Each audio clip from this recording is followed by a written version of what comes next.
This is being broadcast live on YouTube today, so to all of those that have tuned in and you're watching it, it's so good to have you with us wherever you are, and you are honestly going to enjoy every minute of this. We were rehearsing yesterday, we were going through some of the content, and most importantly, the things under those black drapes. Holy moly, they're awesome. But you'll hear about that a little bit later on. So thank you to you for tuning in wherever you are. And this will be available. So this is going to be on YouTube, so you'll be able to watch it if there's anything that you did miss, or you'd like to listen to the speakers again, or something you'd like to relive. It will be on YouTube, so you'll feel free to go in there. Also, the hashtag SOMI 2026 and hashtag Toyota South Africa, Toyota SA rather, just Toyota SA. If you are on the socials, whether it be LinkedIn or anything else, please make sure that you do hashtag us, and we look forward to following the conversation. Okay, so today so much is going through my mind.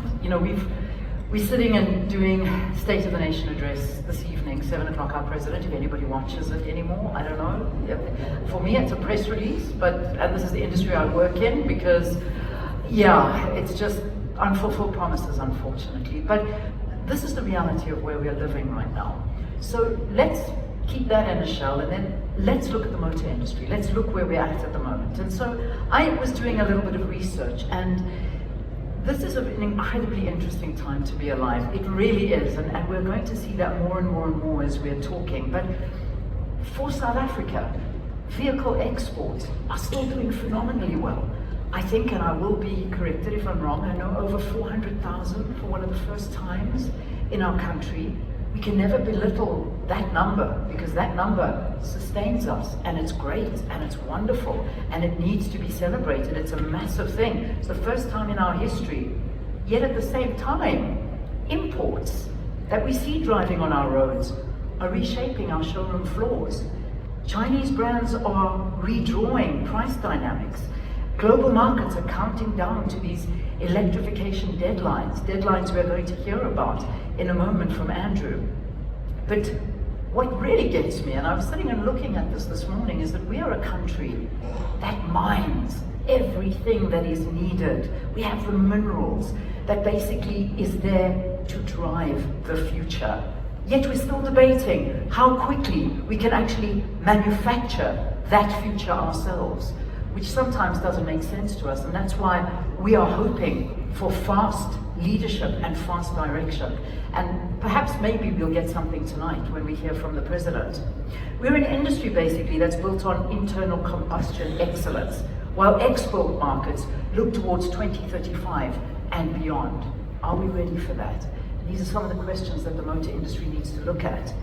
In the middle of all of this, and this is what we cannot downplay, Toyota still remains the market leader. They're doing something right. 1 in 4 new vehicles sold in South Africa have that badge. And that's something that I think is well worth giving Toyota a big round of applause for.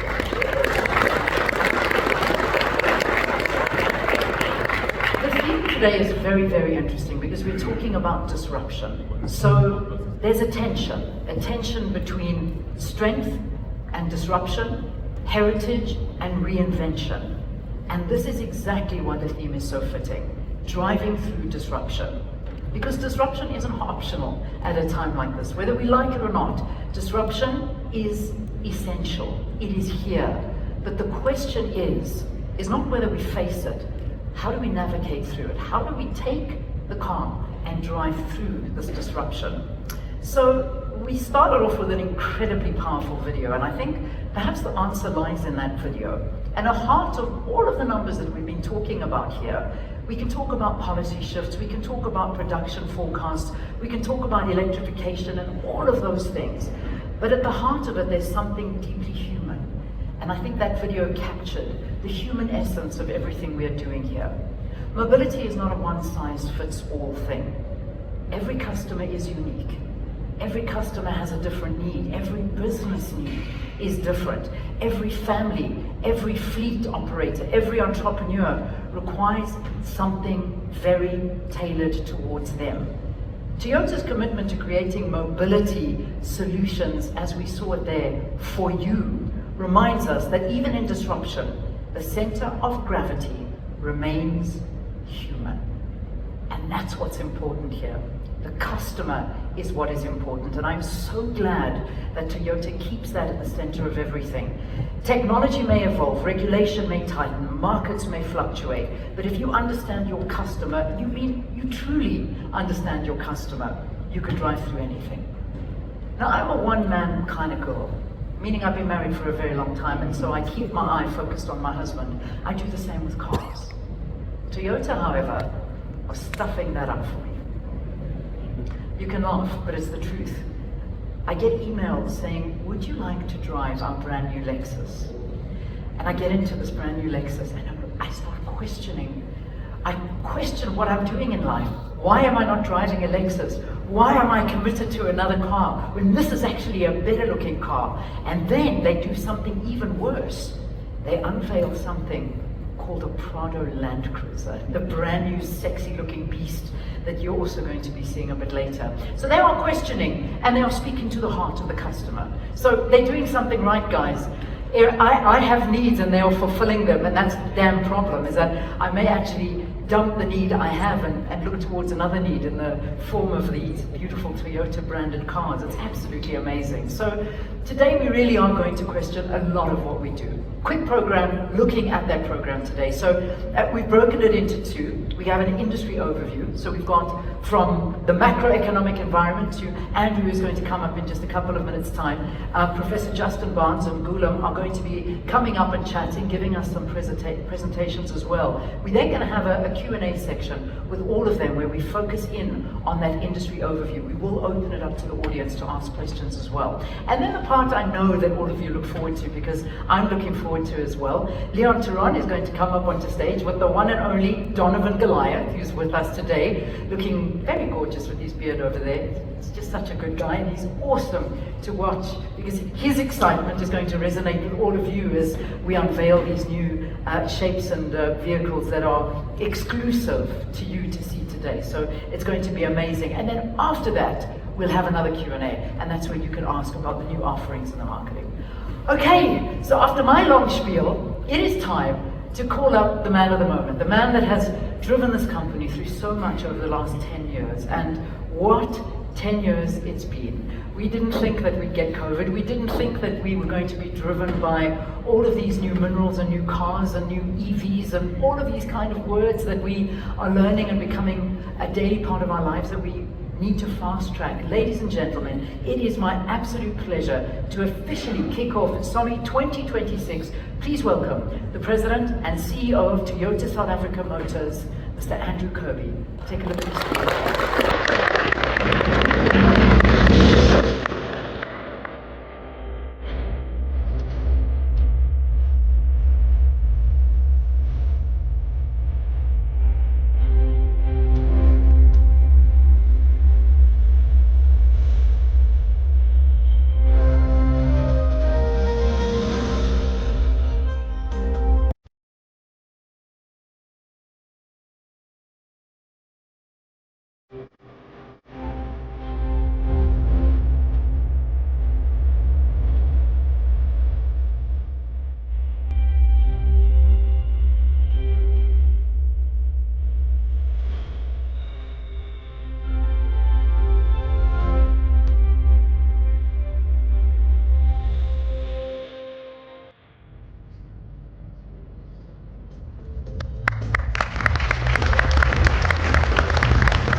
Well, good morning, everyone, and welcome to our State of the Motor Industry for 2026.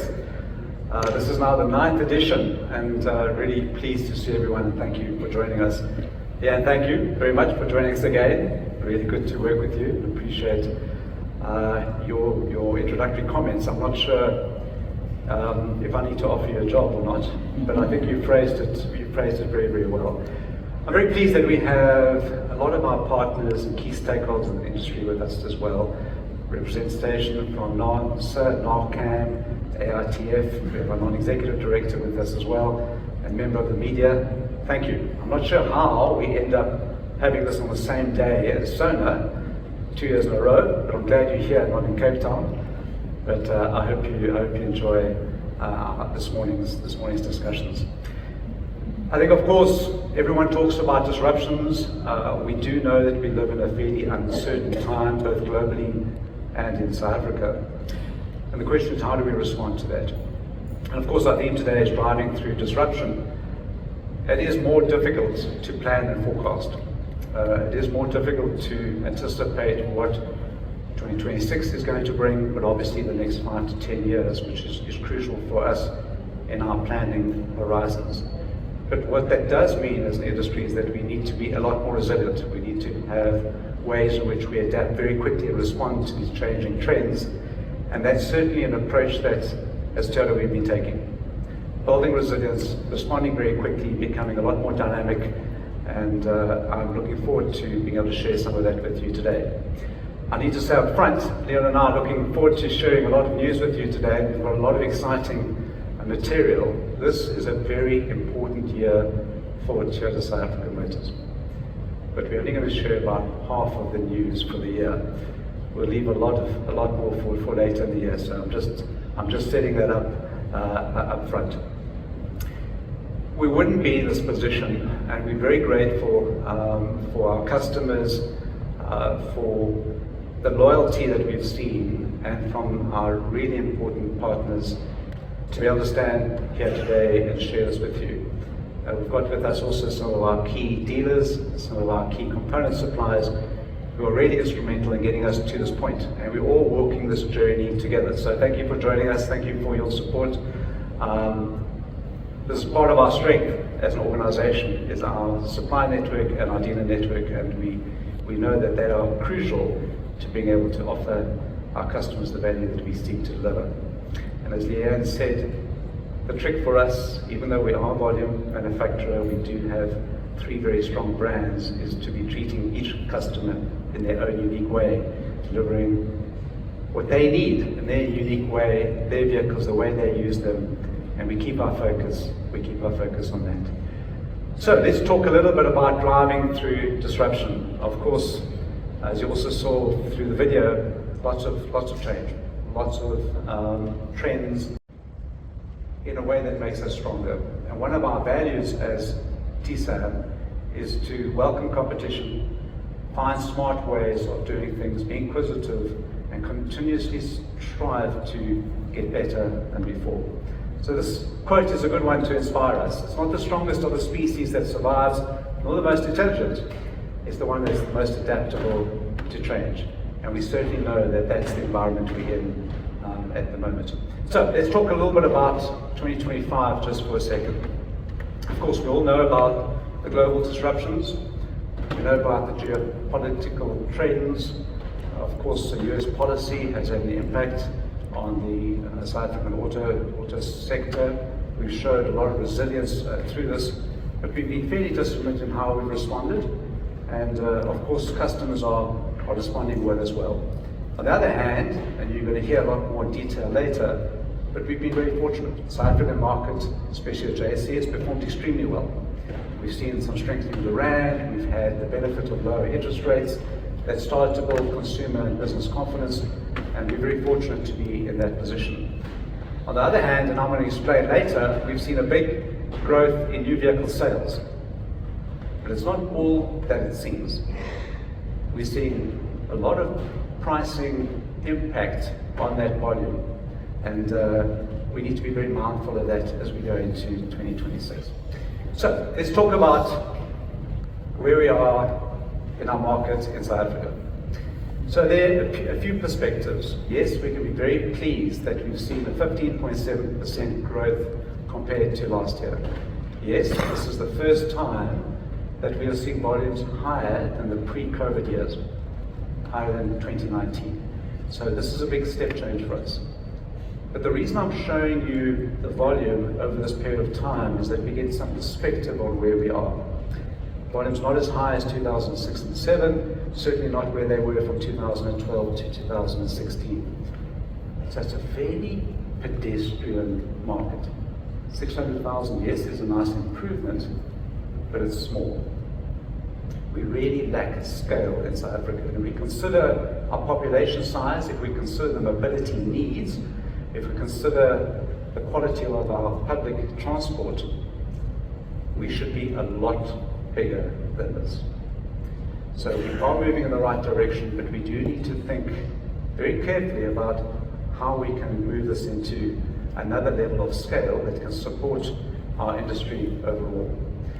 Of course, what I've put on the graph here is also our CKD mix. So this is the mix of vehicles manufactured in South Africa, sold in our market. And when you go back to 2006, you can see that we're around 56%. That slowly dropped to the mid 45, 46% for a period of time. And now we've seen after COVID a significant decline. If you look at the gradient of that decline, we can expect that to be a lot more severe in 2026. So 33%, only 33% of all our vehicles sold in South Africa were locally manufactured.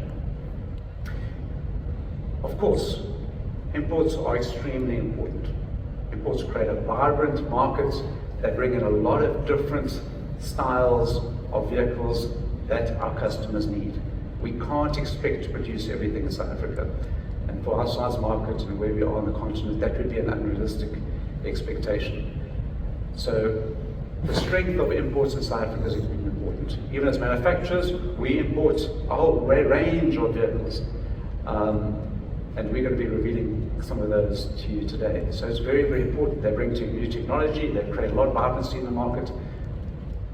But do we have the right balance? And that's a discussion that I'm going to be talking about as we go through the presentation.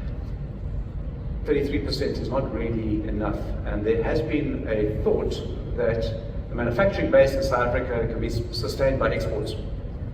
But I'm going to show you a little bit later that that's not a good way of looking at things. So let's talk a little bit about this 15.7% growth in vehicle sales. If we had a net increase of 15.7% where the average prices remain the same, we'd need to be around a 3.5% GDP growth. We achieved a 1.2%. So where did this come from? It's a very busy table, but the message is fairly simple. The green elements show where there was a growth, and the red is obviously a decline. Essentially what happened last year is the A segment, being the entry-level market, grew faster than the other segments. But within each segment, B, sub B, C, and D, which is the volume in South Africa, the passenger car market, it was the entry-level models that grew faster than all the others. And so what that did is it created an artificial growth in volume. If we look at the true value, we didn't grow by 15.7% at all. Yes, there was a little bit of catch-up and restructuring after 2023, 2024, but I think we need to just see that in perspective, and it reflects just how constrained consumer spending is. There's some definitely green shoots, and we'll talk about that later, and I know that Gulon's going to share some of that with us. But we just need to see that 15.7% in perspective. Of course, I will talk about my last year, but later. So let's now talk about production. So, similar, right? 600,000. Sales 600,000, production 600,000. You could be lost if you don't look at the details. Yes, it is good. We got to 609,000, an improvement on last year of 594. Yes, fantastic. Largest ever volume of exports, 411,000. This is definitely something to celebrate. It makes a huge contribution to our economy, especially in terms of forex, but creating jobs, creating skills are very, very important to us. We're now at a point though where 68% of all the vehicles manufactured in South Africa are exported, and only 198,000 are sold in South Africa. So where does this leave us? Well, what it's meant is that we had a fairly diversified export market going back to 2006, and slowly we've migrated to being focused on one market. The UK might not like me to say one market, so UK and Europe as one export destination. 81% of all vehicles exported were exported to the UK and the EU. And what's very surprising, Africa, we used to export 19% of our vehicles into Africa, now we're 8%. Yes, we've seen a little bit of growth from 2020, The Africa market is really a tough market. We have a constrained Africa market because of used imports.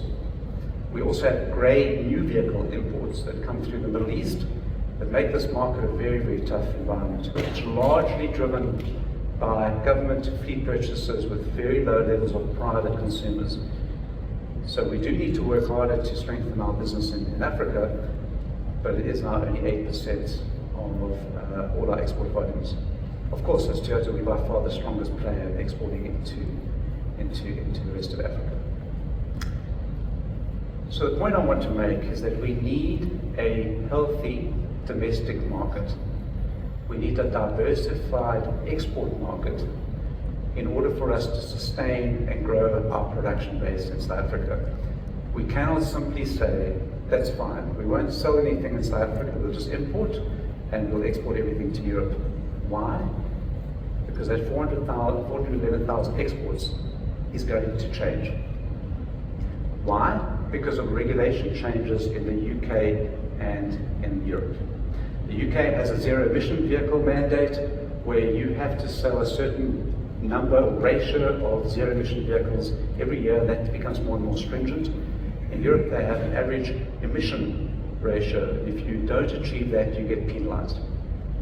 What we do know is there's been a number of discussions about whether this time frame or direction is in fact appropriate.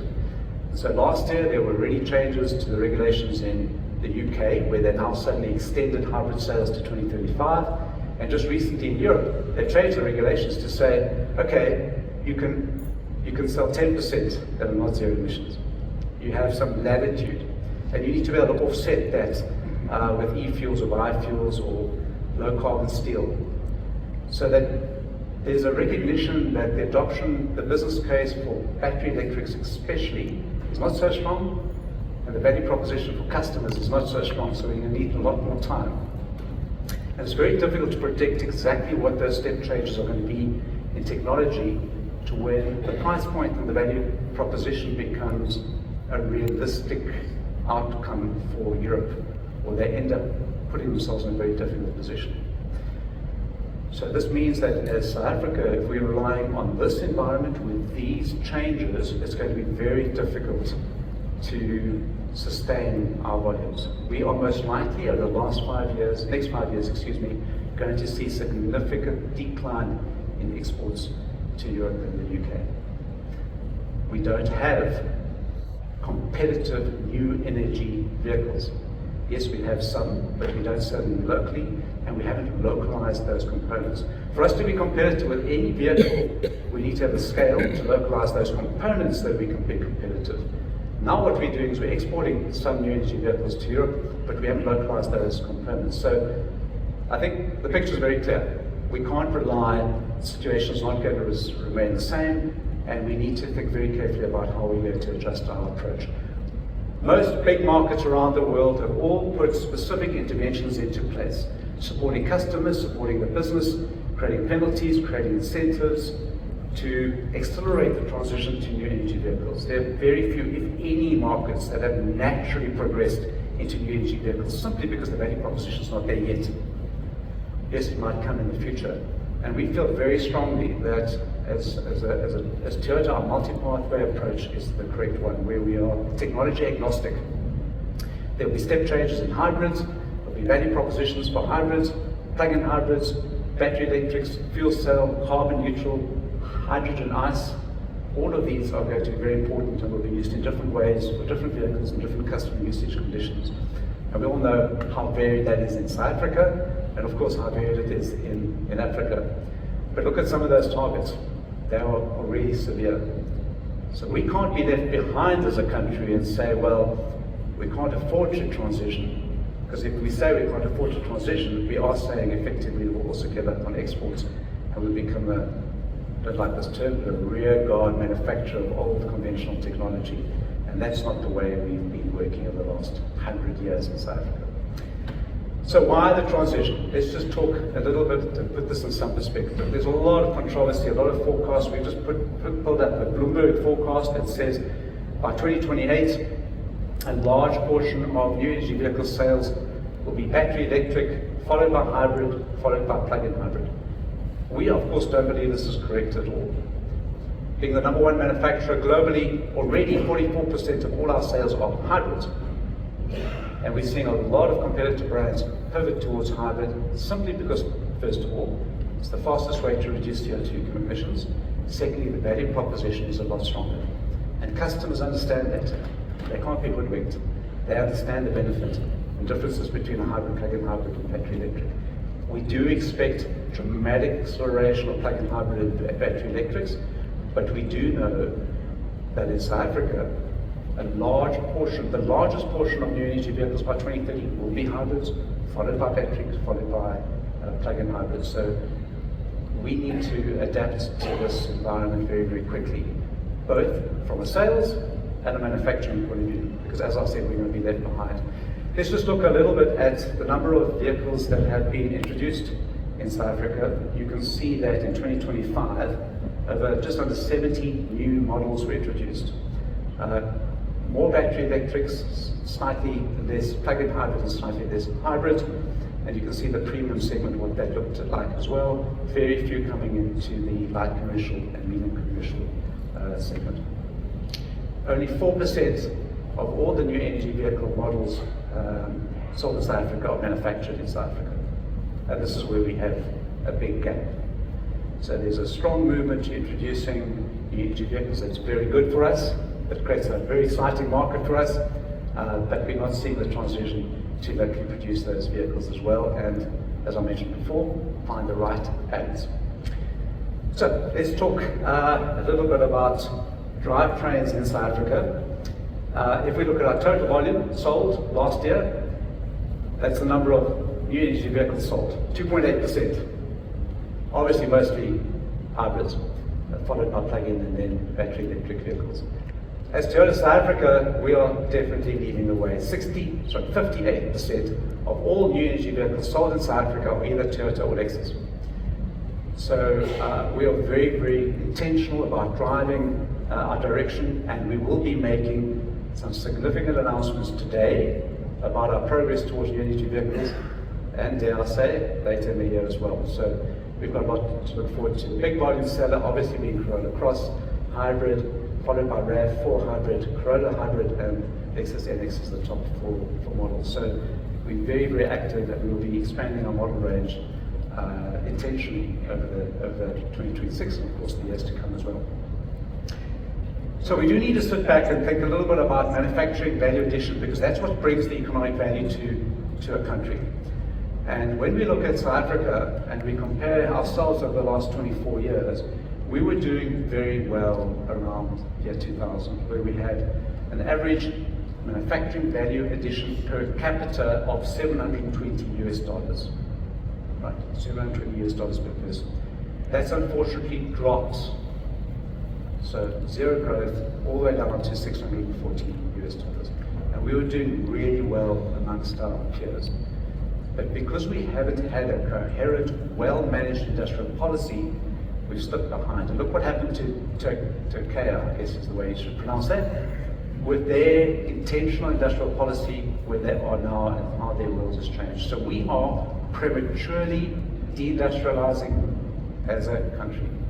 And the question is, are we now starting to see the early signs of that potentially happening with the auto sector as well? And the auto sector is a very important catalyst for industrialization. It's a really good sector to help drive and spur the rest of industrialization in the country. So it's important that we keep this in mind. We do have challenges, and we need to be honest and frank about them.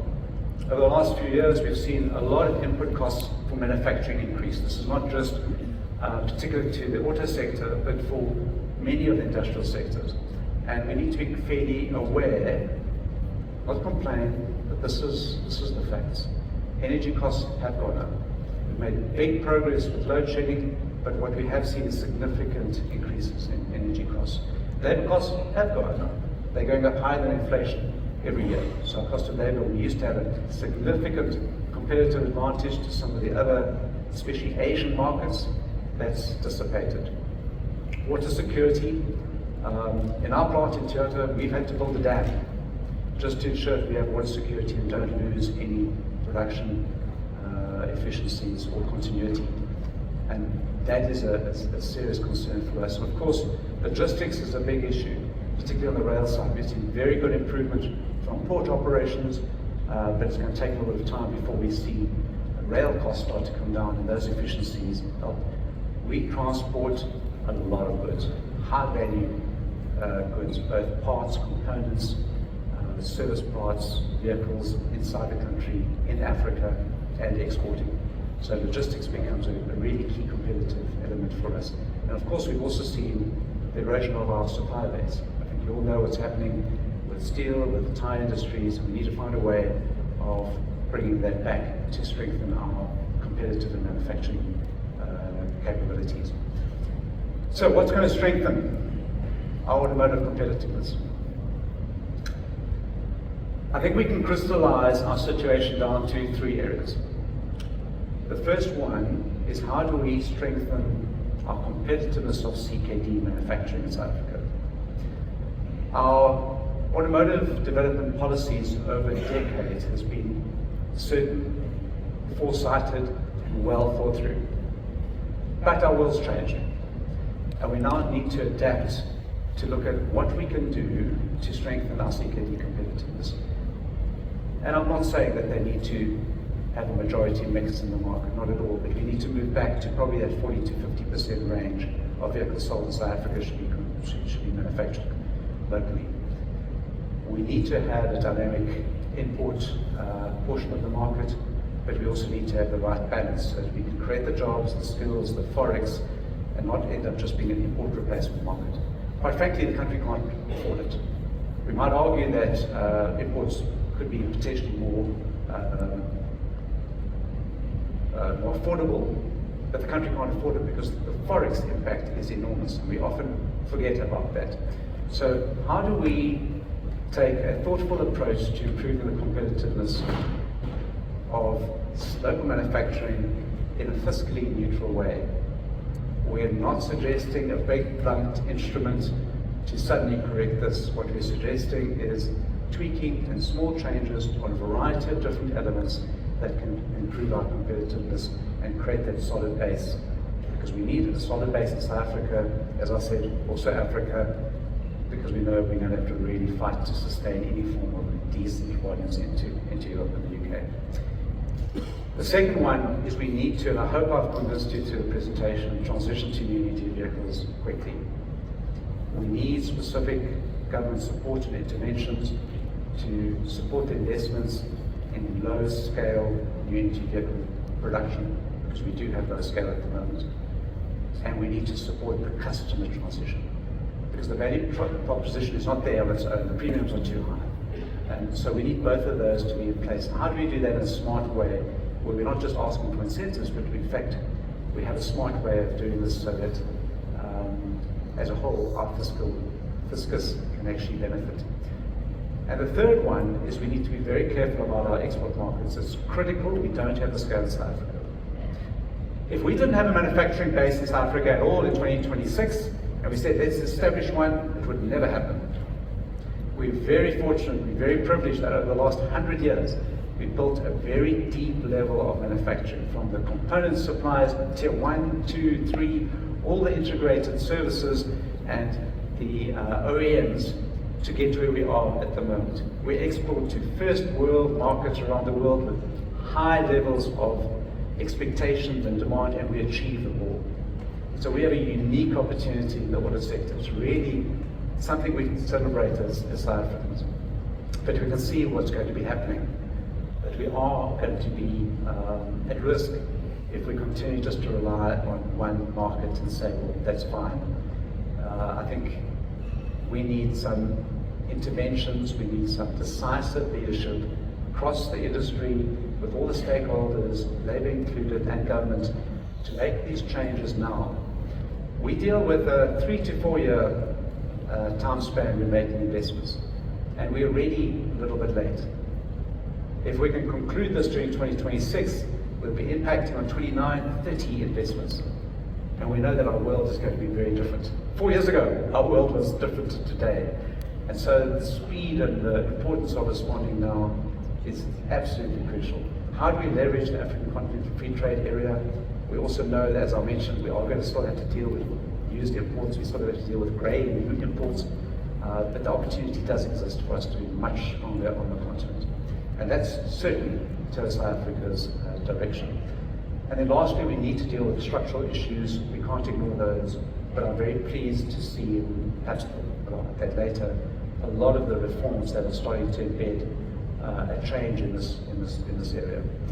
So I think we should also not just be defensive and say, well, let's protect, sustain. No, let's grow. We need to create jobs, we need to create economic activity. I'm fairly confident that the South African market should and could exceed 700,000 vehicle sales. I'm very confident that the South African production could and should exceed 720,000 production. If we made the right small changes in the right way, creating the right investor confidence, we have the potential to increase vehicles sold to the domestic market by 20%, vehicles exported by 20%, and that would generate 21 billion rand in manufacturing value addition to the South African economy. It's significant. And of course, we generate 14,500 direct jobs. Justin's more equipped to be able to tell you what that multiplier is, but depending on how you look at it, it's between 4 and 12 throughout the whole value chain. So this could make a material impact to jobs. And so we need not just think about, well, how do we stop becoming an import replacement market? No, we need to be thinking about how do we structure things differently so that we can thrive, grow, and contribute to the South African economy, contribute to creating jobs, contribute to creating skills, and contribute to creating a vibrant auto sector and industrial base. So I think there's a lot we can do. I'm really looking forward to continuing the discussions. I am encouraged. We have a heightened level of engagements at the moment with government. As a sector, between NARCAM, NUMSA, NAMSA, we have a very close level of discussion, very open, frank discussions. So I think that is a unique privilege and blessing that we have as an industry, but we do need to act now. Thank you very much.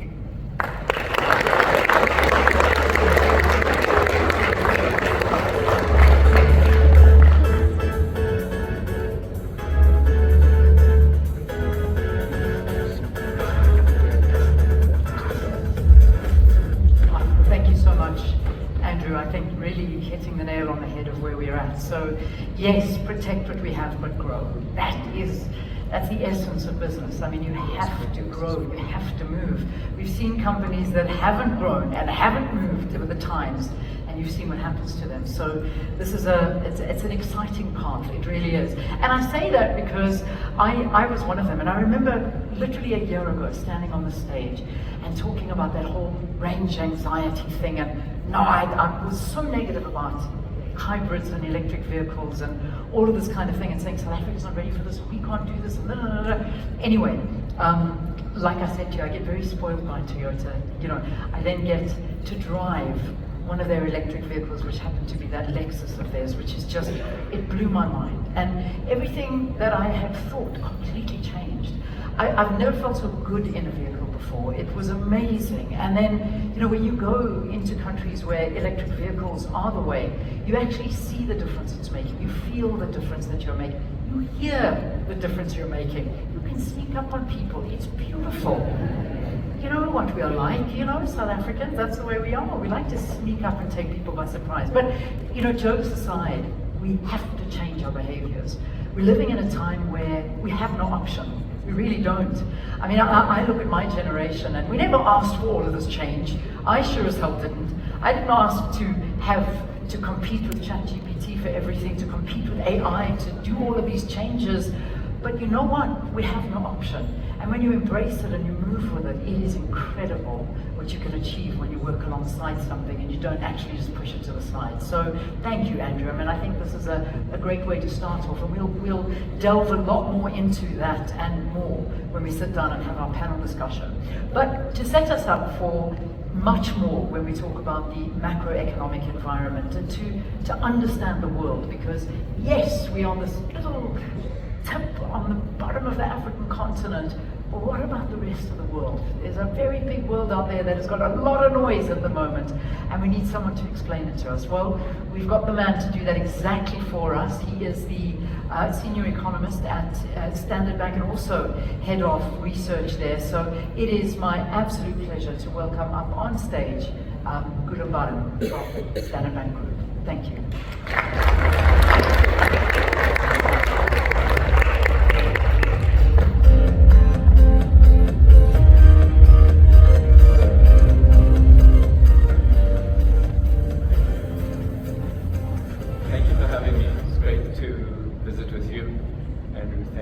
I'm empowered.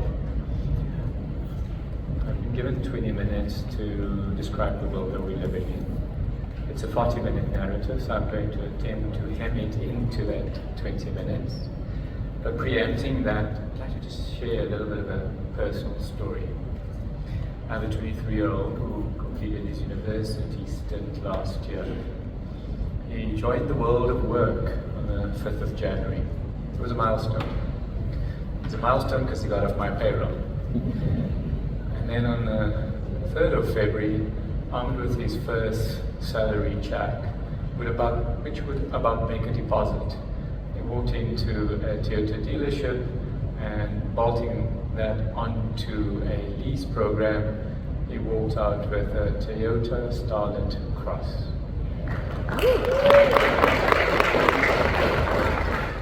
But he wasn't done. Because a couple of days later, he said to me, and again, armed with youthful ambition, he introduced me to a model called an FJ, an upcoming FJ. And he said to me, he needs to get onto that list. So if you know a guy, and if you really know a guy, I suspect the silhouette of that second car resembles that, but it's just a guess. So I'm down to about 17 minutes to deliver a 40-minute presentation. I'm going to attempt to be rapid in this because it's quite a sizable endeavor. There can be no doubt that we've entered a new terrain in terms of not just cyclical considerations, but that era that is befalling us. Some may be inclined to think that this is a period of deep disorder, and instead we would argue it is a period of contested order. We're lucky in the sense that we have the last year of experience to guide us with regard to where we think the world is going in due course. And we also have the benefit of a very transparent signal from Mark Carney, the Canadian Prime Minister, who in Davos highlighted to us that this is not simply a transition. Andrew used the word several times, and he spoke about a rupture in global affairs, tectonic shift. Mark also highlighted, and he said the quiet part aloud. He signaled that in fact the rules, the multilateralism, and the institutions of yesteryear have in fact begun to erode and erode rapidly. But his concession as well, that it was not necessarily a system that was fair, that was symmetric. In fact, he conceded that the system that has been prevailing for decades has been to the advantage of select more powerful economies. Economies that enjoyed hegemony, that provided the world with safety and security, and to a large degree dictated the rules that prevailed and rules that were adversarial to emerging markets. And so we're entering a world that is going to be bifurcated, that is going to be in spheres. But it is not a world that is signaling de-globalization. If anything, there is a reconfiguration of supply chains, a reconfiguration of global alliances, reshoring, friendshoring, nearshoring. They're all very different things, but this is now part of our lexicon in terms of the manner in which nations around the world are going to engage in establishing relationships where there is commercial trust, where there is the capacity for predictability. We're nowhere near a world of perfection in terms of understanding what is coming down the pike, but in establishing relationships across borders where there is heightened levels of predictability is going to be significant currency in the future.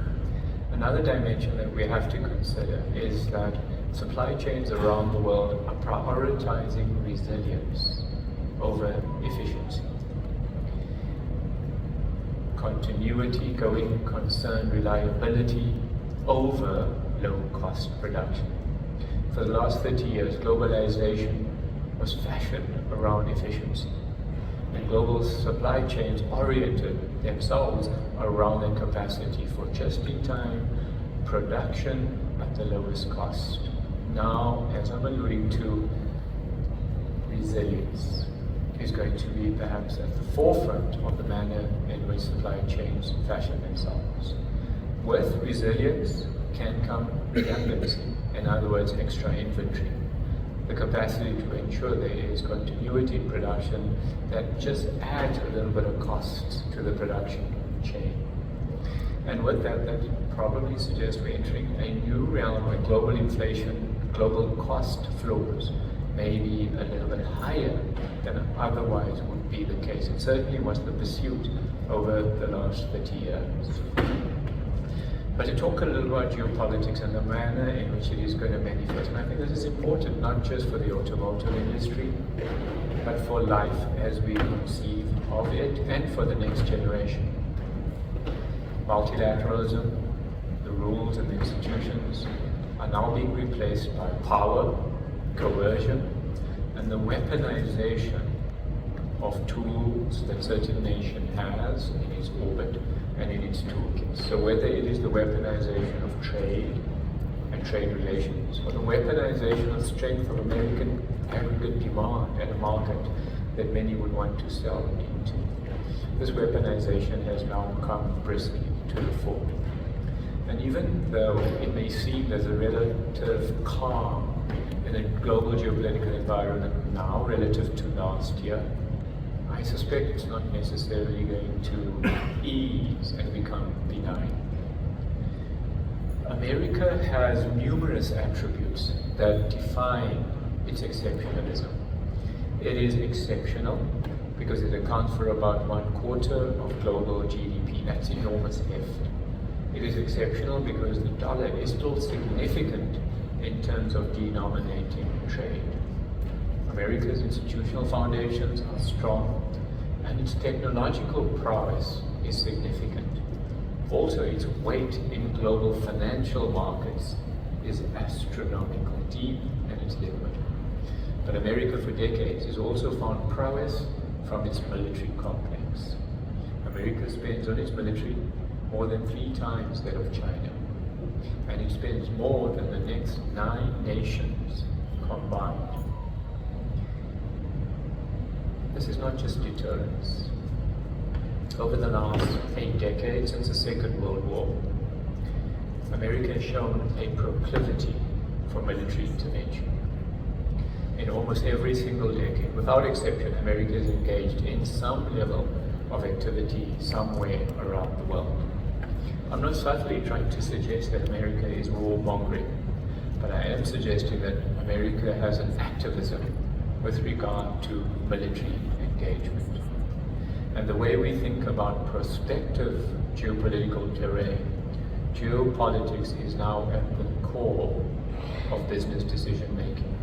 Military spend is being amplified in Europe, and it is taking away from infrastructure spend that would otherwise have gone to what economists metaphorically call butter. Guns, spending on military, and spending on butter would be spending on that infrastructure like roads and bridges and telecommunication systems. Otherwise, infrastructure that has far more multiplier effect than spending on military. And of course, capital is now flowing, private capital, to supporting this industrial complex endeavor. But military activity introduces acid into global economic decision making. And for the sake of brevity, let me just say to you that peacetime economics tends to engender higher global GDP growth than when there is frictions in the global economy. It's undeniable. But for all of America's strengths, and I'm not suggesting that American exceptionalism is going to come to an end, it isn't. American exceptionalism will continue. But America is now in contention. There are other individuals or countries or nations that are also adding to global prowess. There are new kids on the block that are challenging the United States. Asian manufacturing, and China in particular, is deeply contesting, and it has been for years in the goods market. In a single exhibit, this underscores China's prowess, and China's prowess for years to come. It is this particular exhibit that unnerves the United States. It is this exhibit that perhaps is signaling that the United States as an empire is going to be overtaken by China. It sounds incredibly dramatic, but what the United States lacks, and many other Western nations, is what China is dominant in. China harbors access to the upstream ecosystem of ingredients, of commodities, that is going to determine the new era, new technology, goods, and maybe even commensurate services. If we cast our minds back to the 1700s and the 1800s, to the Industrial Revolution, the nations that were at the forefront of that era's technologies, whether it was the telegraph or the spinning jenny, the nations that were frontier with respect to those technologies being for a length of time, even centuries. Nations that lagged, that did not know what was happening, in fact continued till this day to suffer that debt. So China is at the forefront of the ingredients of a new era of technological goods innovation. And the nations that are able to get access to rare earth metals, permanent magnets, lithium, copper, and aluminium will be at the forefront of this endeavor. So the geopolitics surrounding America's incursion into Venezuela, its aspirations with respect to Greenland, its strong armed diplomacy with some African countries like the DRC that are well imbued with modern day resources, or even China's poison pill clauses in contracts with Asian nations like Malaysia that speak to America wanting to get access to this one area where it is weak, and this area that is going to be significantly determinant of this century's dynamics. Asia has another form of insulation. It has turned inward. In other words, the share of international trade that Asia does has shifted. In other words, only 46% of trade in 1990 was intra-Asian.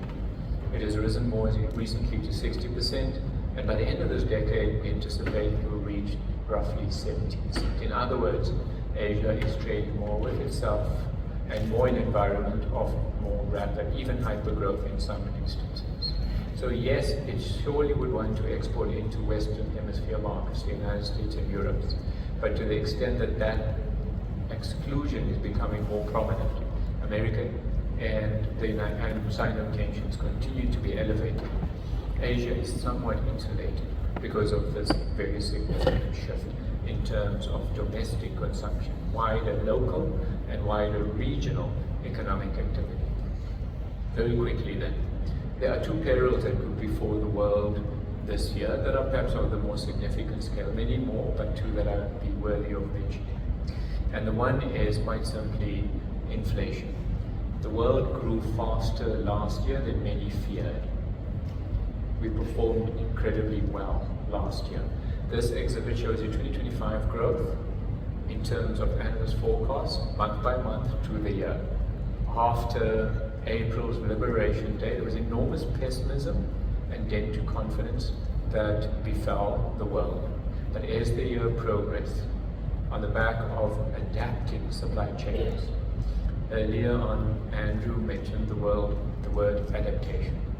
he spoke about the manner in which we adapt to these changed circumstances. And that was significant to the extent that in the latter half of last year, global supply chains adapted to the affront by the United States. They reconfigured very significantly and very, very quickly. Firms continued to invest. They did not cease investing, but they began to invest differently.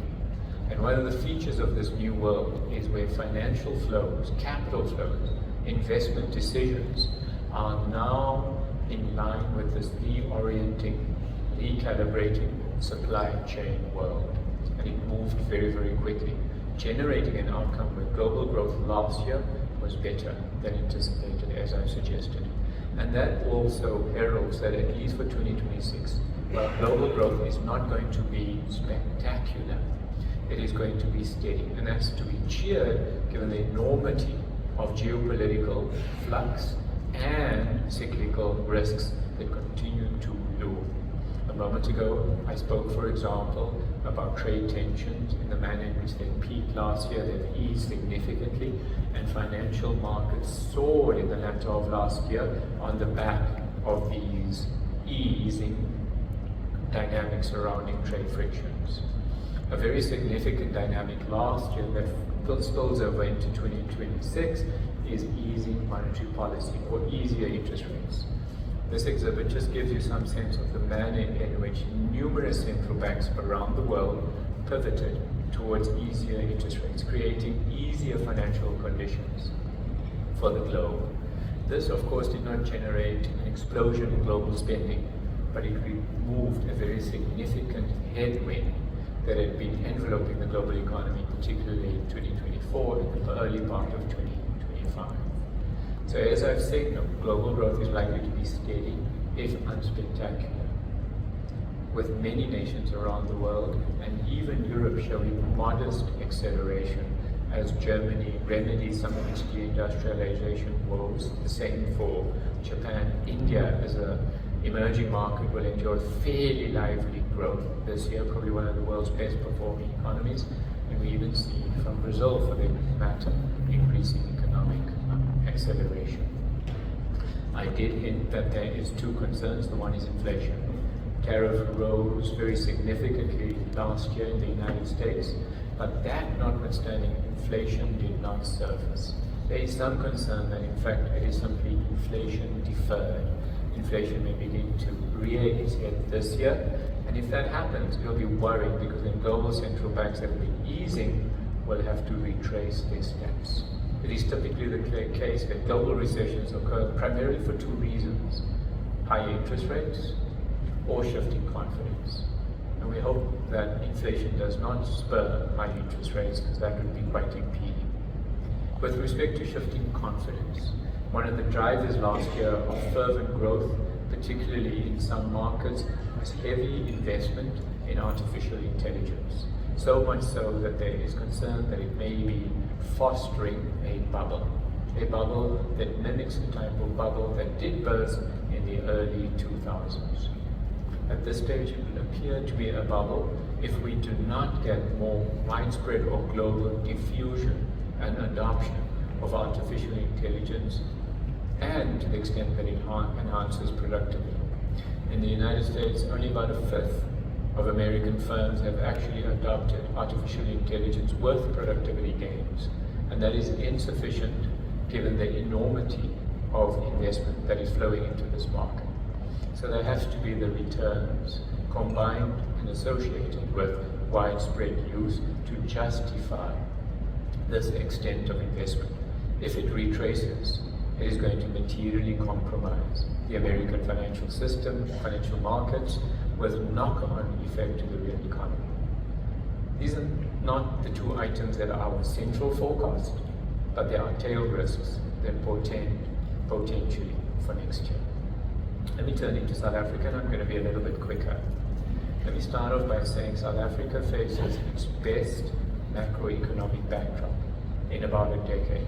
It is not necessarily going to be a blistering path henceforth, but there are numerous, once upon a time, headwinds that have turned into tailwinds. And when combined, these augur well for consumer spending, and especially for durable goods. Last year, South Africa achieved numerous milestones with regard to, for example, an S&P upgrade, largely speaking, an improvement in SOMI's underlying generating capacity, logistics dynamics improved, even if water woes now continue to beset, especially the urban areas, quite plentifully. But we enjoyed a credit rating upgrade. Credit ratings are effectively confidence scorecards. And for the first time in 20 years, as I'm suggesting, we enjoyed an upgrade after a lengthy period of downgrades, particularly in the last decade. And this could be heralding and signaling and confirming a turning point. Not a turning point that is guaranteed, but the beginning of shifting from stabilization of the last couple of years post-COVID to some budding momentum. The South African economy is not yet compounding, but as I'm suggesting, the flywheel is beginning to potentially garner momentum to which business can lean into. So, what usually trips South Africa is politics, and I made some remarks towards the end surrounding that. The cyclical forces that I'm talking about that could create a better environment and a more conducive foundation for your industry is quite simply real incomes. Real wage growth between 2 and 3% does not appear to be expressly startling, but at 2 to 3% is basically the growth in nominal wages above inflation. It's to be cheered. It signals some level of income stability and strength among South African households. Another dimension is that employment gingerly is edging higher. In 2023, the number of people employed in South Africa exceeded the pre-COVID peaks, and there was a celebration to the extent that that was the year when we recovered all of the COVID losses. And as I suggested, gingerly continues to rise. In other words, even the growth in South Africa is fairly tepid, now between 1 and 2%. It is not jobless growth. It is job-creating growth, even if it is modest. And this is important because it provides a good foundation for domestic income stability. It also lends itself more disposed to households taking on credit for purchasing consumer goods. It's unsurprising that we've seen an increase in consumer credit over and above the fall in interest rates, but the mild pickup in employment. Another dimension is that balance sheet wealth has soared mostly as a function, and as Andrew also highlighted, the increase in the stock market. Last year was an incredibly handsome year for South African stocks, even in foreign currency terms. The wealth effect through stocks and sometimes through elevated house prices impacts the economy through behavior. It doesn't foster an explosion in durable goods spending, but it encourages individuals to be less defensive, less cautious about their spending. And as I indicate, last year for South Africa, the wealth effect was significant. Admittedly, this wealth effect tends to impact high-income consumers more greatly than low-income consumers. But then high-income consumers do account for a fairly substantial share of South African GDP. I did mention interest rates and the prospect of interest rates declining further. So after last year's decline, we anticipate quite plausibly another 3/4 of a percentage point cumulatively being cut. And interest rates tend to impact an economy with a lag. So last year's interest rates will reach their zenith in terms of impact during 2026. And the cuts this year also augur well for the latter half of this year and into 2027. So none of these items that I've mentioned necessarily on their own are going to provide very amplified thrust. But what they do when combined is suggest that household fundamentals are on a sturdier footing. And it also means there's a plethora of driving forces that are going to underpin consumer spending than reliance on any single item, be it interest rates or, for example, wealth. The signal of developing confidence is also reflected in the distribution of spending. If you look at durable goods and services, they're at the higher end of consumers' allocation. Durable goods account for 10% of total retail spending and services for just about half. And those are items that consumers' spending signals for respect to durable goods. They've been brought forward in terms of confidence to commit to those items. And they also at the same time would signal that maybe post-COVID there was some deferred consumption that is now coming to fruition. But the data effectively confirms the signal of budding confidence on the part of the household sector to engage and spend. One of the troubling aspects with regard to spending is this elevated allocation to gambling. And I'm not going to moralize with respect to the sanctity or otherwise of this, but it is garnering an increasing allocation of retail spending. So the exhibit on your left shows you that the share of total spending going towards gambling has doubled since 2021. And the exhibit on the right-hand side shows you the allocation from the sample that we surveyed with respect to gambling and individual spend. The lowest rung shows you that at least half of South Africans, at least with regard to the sample that we surveyed, are spending, let's say, less than 500 Rand a month on gambling. But it's also troubling when you look at the blue segments combined. About a third of South Africans are allocating at least 2,350 Rand to spending each month. This probably signals elements of speculative activity, perhaps even household vulnerability. But I think more meaningfully, these new digital platforms with high levels of marketing and also the gamification of gambling has just made it almost frictionless to be able to participate. And of course, from an economic standpoint, gambling is more redistributive of income than a multiplier to growth. In other words, the value contribution in generating multiplier growth in terms of gambling relative to goods, services, or investment is very different.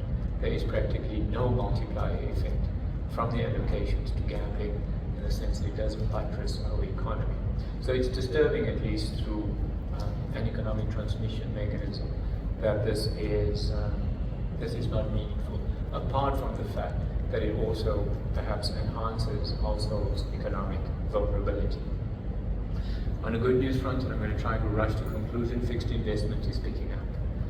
We're likely to see fixed investment expand this year and next year after having contracted for 2 years, and then begins to generate a favorable cycle. Admittedly, investment to GDP is around 14%. It's incredibly low. It speaks to South Africa's weak industrialization for a length of time.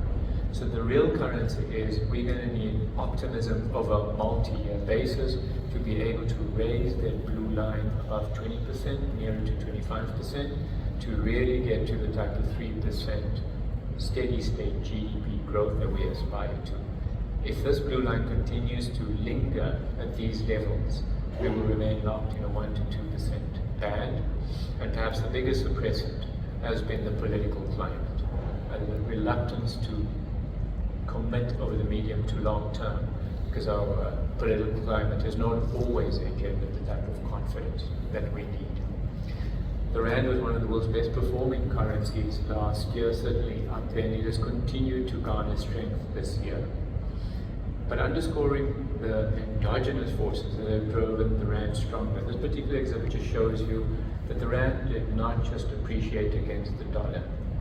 The Rand appreciated against a variety of other currencies. In other words, the Rand gained against peer commodity-based currencies. It gained against other emerging market currencies as well over the last 3 years or so. It signals this belief in an accelerating GDP outlook. It signals increasing confidence with regard to public finance management. It's also symptomatic that there's this belief that South African assets are undervalued, whether it was stock market assets or even the bond market, which has materially improved. But at current levels, we think we had fair value. We think fair value for the Rand is between 16 Rand to the US dollar and 16 Rand and 50 cents. It can go stronger, particularly in an environment of a weaker dollar. but the advance in the currency is probably fairly mature. The rubber band has been stretched, and the stretch can go further, but not much. So the benefits that have been garnered from the strong rand are probably already well baked into South African affairs. And that benefit has been with regard to lowering inflation. Inflation now hovering between 3 and 3.5% steady state is fairly meaningful. It effectively lowers the overall interest rate level in South Africa to a lower norm. In other words, debt affordability structurally is improved with a more lower steady state interest rate prospectively because of a lower steady state inflation rate. Of course, the rand was helpful, but it was also contributory that the Reserve Bank lowered the inflation target from a 4.5% level to 3%, helping to lock in this belief that prospectively inflation is going lower on the back of a credible central bank. This is the yield curve, and it just gives you some signal as to how medium to long-term rates have fallen in South Africa. The yield curve tends to be relevant for government because it is where government borrows money in the bond market, and of course larger size corporates. The hurdle rate for investment has structurally declined with this plummet in yield. So this is an incredibly good news story for the government and its funding and its debt services costs, but also for corporate funding. But it's also a real economic story. If the government is going to fund at cheaper rates, it effectively means it is going to tax South Africans less than otherwise would be the case. So the type of tax increase projections that the finance minister made last February, or even that he mooted in October, is likely to come to pass when he speaks to the budget in a few weeks' time on the 25th. So this is actually benefiting South Africa to the extent that it's benefiting the fiscus in terms of lower debt service costs. Real rates, I hinted at the idea that we could see further interest rate cuts this year. This is the real repo rate, in other words, the nominal repo rate that the Reserve Bank adjudicates as its policy, less inflation, and it's still fairly high, perhaps signaling, as I've alluded to, the prospect of further interest rate cuts. Pouring all of my narrative into a single exhibit, it doesn't appear glistening when you look at South Africa's GDP growth forecast for this year and next. This gradual ascendancy to 2% over a 3-year horizon. Of course, it's markedly improved than the 0.5% growth that we had in 2024. Household consumption expenditure, we think, will be steady state at around 2% over the near term, and fixed capital formation, which is just fixed investment, fairly favorable. We can cheer the idea of fairly low inflation for the near to medium term, lower interest rates, and more or less a steady rand over the near term. I'll end more or less where I started. South Africa is shifting from stabilization to momentum. A miracle is not yet going to be unfolding, and compounding is not yet going to be for us. But this could be a turning point. What could go wrong? I said a few times, politics is usually the bedeviling aspect of South African macro and social society. Local government elections at the end of this year, quite possibly early 2027 when the window allows. Another significant calendar event is the ANC's own party elections in the fourth quarter of 2027, and then on to national elections in 2029. At a national level, we have been fortunate, at least by the market's judgment, to have a government of national unity with a degree of semblance and harmony. And that has become markets and become investors. But at a local level, coalitions, which have already been part and parcel of South African society since 2021, have been less constructive. One hopes out of the forthcoming local government elections, where there no doubt will be a reshaping of municipal or metro coalitions, that it is far more constructive with regard to policy choices, because as South Africans we now know very well that local, municipal and metro elections and activities shape national outcomes. Water woes, electricity woes, perhaps fairly dealt with, and logistic woes, the reform in that agenda has been progressing fairly well. But South Africa is still beset with service delivery process of substantial and epic proportions. And we would argue that in the State of the Nation address delivered tonight, the President focuses on two things in addition to celebrating the milestones. One is aggregate governance, or more broadly, the rule of law, and takes cue from the Madlanga Commission and the parliamentary inquiry, and asserts himself towards remediating South Africa's government fractures. That'll be one significant confidence-boosting commitment. The other is simply criminality, focusing on criminality in South Africa, which we believe is a very significant dent to South Africa's GDP, potentially costing us 1% of GDP growth sacrifice each year. Let me conclude there. I've probably overstayed my welcome. Thank you for having me.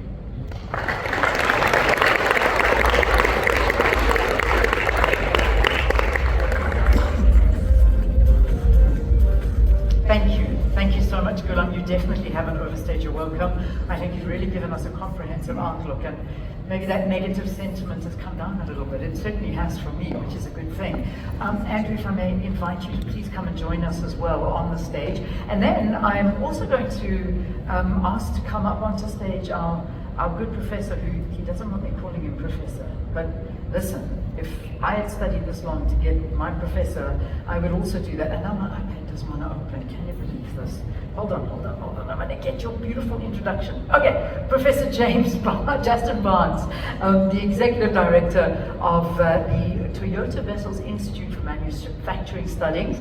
He's an Associate Professor at the Gordon Institute of Business Science and the Director of African Industrialization Services, the specialist advisory firm supporting industrial development across the continent. So this is where we're going to sit for a little bit. We're going to have a bit of a discussion, and then I'm going to open up the floor to some questions as well. So from the outset, I'm going to ask everyone to keep your answers short, sharp, to the point, and we're going to try and get as much as we possibly can, including some of these wonderful questions that I think have arisen in the audience after both yours, Andrew, and Gulam's talk as well.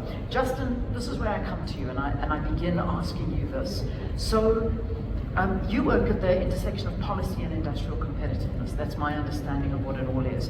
So we talk about South Africa contributing roughly 5% to GDP through automotive and over 22% of manufacturing output. But localization levels have plateaued and EV supply chains are still thin. So let's start there. And I want to get your perspectives on exactly how disruption manifesting in the automotive value chain right now needs to look, and how we need to work this. And thank you, and good morning everybody. I think the challenge with disruption is trying to understand the national dynamic as well as the global dynamic, because when we think of the automotive industry in South Africa, what we're talking about is a sequence of value-adding activities that are fully locked in to a global value chain, both on the input side and on the output side. So we connected to these disruptions that are happening geopolitically globally. We connected to the environmental shifts, I think, that have been well articulated already this morning. And then, of course, we've got our own national dynamics. And the challenge is when we're exporting, we're partly being disrupted by some of the issues we're dealing with nationally, but we're also being challenged by all of the global changes that are afoot. In our domestic market, we have the global challenges because, of course, we have a large number of supply chain inputs coming into our manufacturing operations, and our local content is around 40%. So there's 60% of the content in our locally manufactured vehicles that are sourced internationally. But then those vehicles find their way into the domestic market as well as internationally. So we fractured, and I think we spoke about bifurcated world, and in a way there's almost a schizophrenia, I think, that we have to deal with in our own automotive environment, where we're dealing with the global and we're dealing with the local. The problem is, and I think Andrew articulated this very clearly in his presentation, is we're so exposed to the global. 81% of our exports, 400,000 vehicles, means 320,000 vehicles are going into the European market area. We're only making 200,000 vehicles for our own market. So when we talk about the energy transition in the European market area, and some of the not so smart things we think they're doing but are forcing, we're subjected to them at a much greater level than we are in terms of what's happening in our own domestic market. And our ability to shape those and our ability to influence is minimized. But when we talk about what's happening locally, we of course have a lot more leverage. 5% of GDP, half of that is manufacturing and half of it is in the dealers, workshops, and in the aftermarket. So the question is, where does the disruption sit, and what agency do we have in relation to those disruptions, whether they be technological, environmental, or geopolitical? Yeah, I love that, because I mean, you just took the words out of my mouth. Is it technology? Is it trade policy? Is it capital allocation? Is it skills? Or is it really just a combination of all of those together? That's what makes life interesting. It's a combination. A little bit too interesting sometimes. I don't want it to be this interesting. I'm going to stick with you for one more thing. I mean, when Andrew was speaking and he was talking about Europe's 2035 CO2 target, effectively ending the new ICE exports, okay, into the market. So if South Africa doesn't build these battery electric capacity locally, what sort of, what happens to these export plants? What do we do? It's a really important question. I think Andrew in his presentation outlined the importance of Africa. So we have a major challenge. We have our own major market, 600,000 vehicles, and then essentially we have no consumption of new vehicles between us and the Saharan desert. The second biggest new vehicle market in sub-Saharan Africa is Côte d'Ivoire, sitting at around 50,000 vehicles versus our 600,000 vehicles. That doesn't mean there isn't demand in those countries. There's actually huge demand, except they import second-hand vehicles from the US, from Europe, from Japan. If there was a coordination of automotive policy in Africa, we would have market consumption of up to 5 million vehicles, if we include North Africa as part of the total picture. So our ability to shift towards being an important supplier of vehicles for the African market, where we have a strong capability in ladder chassis-based product. We're really good at making pickups, which is of course the type of technology that is perfect for economies with infrastructure that is not that advanced yet. So it's important that we find ways of creating regional value chains to take advantage of these African opportunities. If we look beyond that, there's developing Asia, and I think Willem, you've highlighted that's going to trade internally. It's going to be very difficult for us to break into developing Asia, where of course there would be demand for our type of product, and we'll be locked out of the US for a period, which means the EU remains, and the European market area remains really important to us, and that's going to challenge us. My response though is we're very good at making motor cars in South Africa. We're not that great at making engines or drivetrains anyway. We've always imported those by and large. We do have some engine production and we do obviously make some of the drivetrain technology, but specifically the transmission, the gearbox, we don't make. So we import those. Battery electric motor cars still have welded bodies, they still have to be painted, there's still lots of glass and lots of plastic and lots of other formed products. We make those now. So I don't think we're as threatened by this new energy vehicle shift as is sometimes being suggested because of our linkage into the global value chain. Okay, I'm feeling even better now. I really am. Andrew, how are you feeling? Because when you hear things like that, what does it mean? Let's go now to the plant floor in real terms, with everything that's been said. From a production point of view? Yeah, on the plant floor, production point of view. So I think that we have the capability to transition to all forms of new energy vehicles. It's not a skills issue, and it's also not a technology issue. So I think Justin's 100% correct. We need to retain our presence in Europe in terms of exporting, because Africa is not going to be able to sustain us, and South Africa is not going to be able to sustain us. But there are mechanisms that we need to deal with. So, for example, for us to be able to export to Europe, we have to achieve a rule of origin requirement. And as soon as we import a full battery pack from outside of Africa and Europe, we can't achieve that hurdle rate. So these are very clear policy issues, negotiation issues between South African government and Europe and South African government and the UK that have started, but are critical if we are going to make this transition. So the challenge for us is a lot of these aspects are almost outside of our control, and we have to move forward with the knowledge that these hurdles will be addressed, provide the right input and create the right frameworks for discussion and engagements. At the same time in Africa, move forward on the basis that these policy issues in each of the countries will slowly be addressed, where they start to restrict imported used vehicles, where they start to manage their borders a bit more effectively and don't have the leakages that they have with grey imports, and we start to trade into Africa in a far more structured way. So that gives us a huge opportunity, I think, to grow, but we are in a very uncertain time, and we can't manage and lead the way we used to 20 years ago. It is complex, and that's fine. We have to be comfortable with complexity, and we have to be comfortable with the fact that we've got to make these steps to be more resilient and adaptive, so that when the opportunities arise, we're ready for them. Yeah. So you mentioned, gosh, I mean, I must say the stats for the African continent and how it's dropped is quite frightening, and that's a place to actually change. But I want to focus a little bit on policy, and I want to speak to government. So obviously we've heard that government signals a revised automotive framework this year. In fact, we were hoping now, very, very soon. Perhaps maybe tonight, who knows, but we're waiting on this. Our discussion's progressing. Do you know anything that we don't know at this point? Yes, of course. Tell us. We What I can share is there's a heightened level of engagement. We had the opportunity to present and discuss from all the different stakeholders in the auto sector to the portfolio committee in Cape Town a few weeks ago.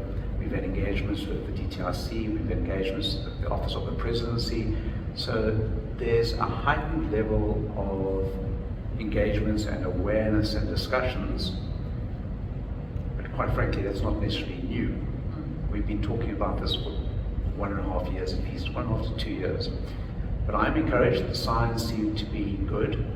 I think the onus also is on us to present a very well thought through pragmatic solution that is plausible and easy for government to be able to implement. You know, we can't go there with open hands and say just give us more. We have to find a way in which we can balance the books. Yeah. And I think we are. And for that reason, I'm fairly hopeful that we'll be successful. When you sit at that table, what are you proposing? What is Toyota specifically pushing for? So I can't go through all the details because we're in the middle of those negotiations, right? And I don't want to Fair enough. Jeopardize that relationship. But essentially, answer those three pillars that are. How do we make CKD production more competitive? We still want a balance of imports, but we need to rebalance things a little bit. How do we accelerate the transition to new energy vehicles? So we need to provide customers better value for new energy vehicles in South Africa, and how do we manufacture energy vehicles, and how do we sustain our exports? And it's balancing all three of those in a way where it makes sense from the fiscus and makes sense from our economic contribution. Absolutely. And Gulam, let me bring you in. I mean, from what we've heard now, where do you see this in the automotive industry? I mean, when it comes to these decisions, these policies, these things that need to change to fast track this, what are you seeing? So Leanne, I see it through the lens of, if I could choose the word mobility.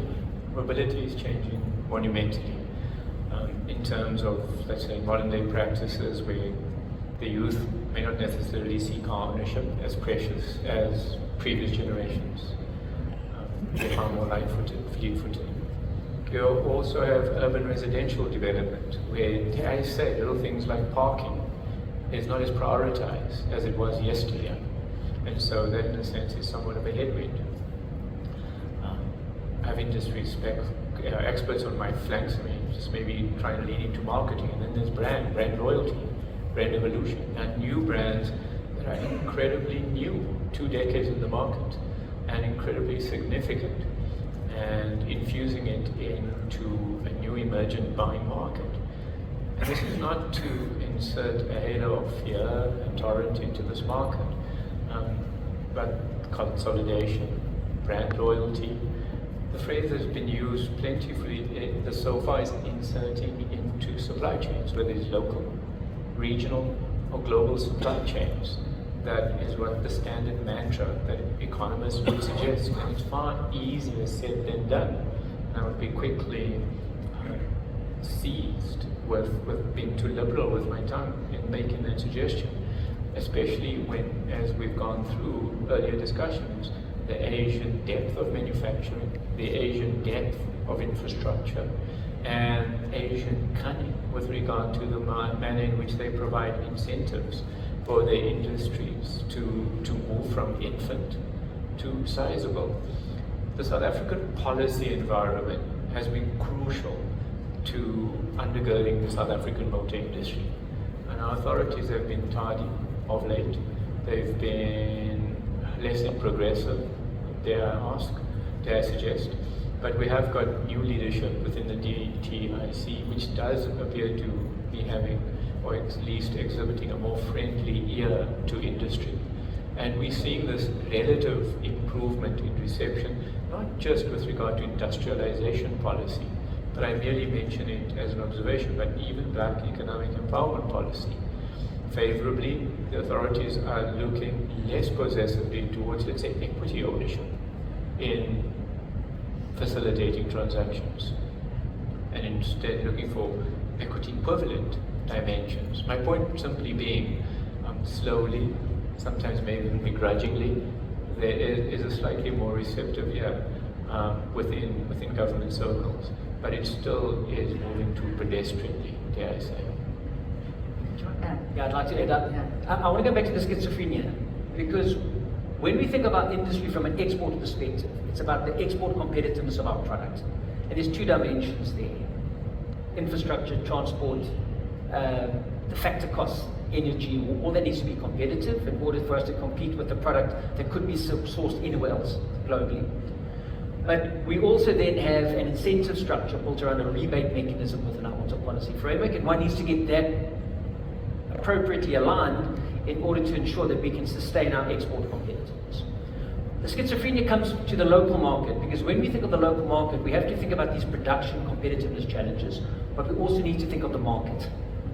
And of course, we have a very large vehicle fleet in South Africa, over 1 million vehicles. We have the 600,000 vehicles sold locally. We have hundreds of thousands of people employed servicing the fleets. And so we need to build local competitiveness, and we need to protect the market, but we don't want to transfer costs onto the market, because of course the more affordable we can make vehicles, then the more they can be consumed, and will obviously grow the aggregates of output. For government, it's a fine balance, because the biggest beneficiary of the South African auto industry is not the industry, it's actually the South African government. An inconvenient fact is the average level of tax on a South African vehicle is 120,000 Rand. So on average, when we buy a motor car in the market, 120,000 Rand is being handed over to the government in the form of VAT, the ad valorem, the carbon tax, and the tyre levy. For a vehicle that we call quintile 5 vehicles, so going up over the sort of 800,000 Rand mark, the tax burden on a car is 34%. So the government secures huge fiscal benefit from the automotive market. If that market declines, it's going to have serious fiscal consequences in terms of the revenue flowing into the government. But of course, there's a serious economic consequence for the industry if it's overtaxed and the market is being penetrated too aggressively by imported vehicles that don't have the sort of underlying value addition. So this industry creates 120 billion rands worth of direct gross value added just through the 7 vehicle assemblers. And so you're trying to balance the tensions between what's good for production, but you also have to ensure that the market is not negatively affected by creating too much protection for the local industry that would allow for some form of price advantage that the consumer ultimately has to bear. So the local complexities are difficult to deal with because you're trying to deal with the tensions. On the export side, it's actually easier, although it's harder because of all the global forces that shape what opens and closes for us. Yeah. Okay. I'm getting around that, but I'm glad you said carbon tax because that's a big thing today. I don't know if you guys have seen it. There's talk about the possibility of a pause on that may not be going ahead. That the headline is reading South Africa eyes carbon tax pause as markets watch US inflation. I'm quoting this off Reuters. So that could be interesting. I mean, you've already made great points there, and in terms of how that goalpost is being pushed further and further. I mean, obviously, you've got to watch things and move as we go. So I'm going to ask you, Andrew, as we look at something like that, are we transitioning as South Africa at the right place, or is there just too much pressure on us to move faster? What do you think? I mean, let's talk about this electrification issue. No, I think we need to be faster.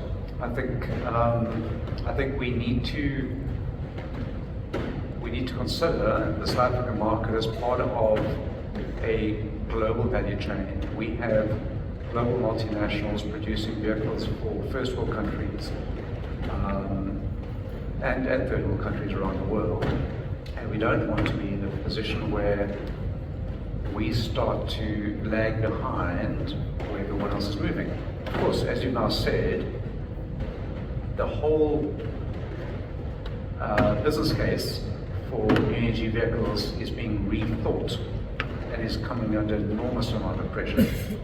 That means that as our parent global multinationals are investing, they're finding it very difficult because you're investing in all this new energy vehicle drivetrains at low or negative margins and trying to sustain your current business. So South Africa, we don't want to transition too fast because we want to be at the right point in that innovation cost curve, but we also don't want to be too slow.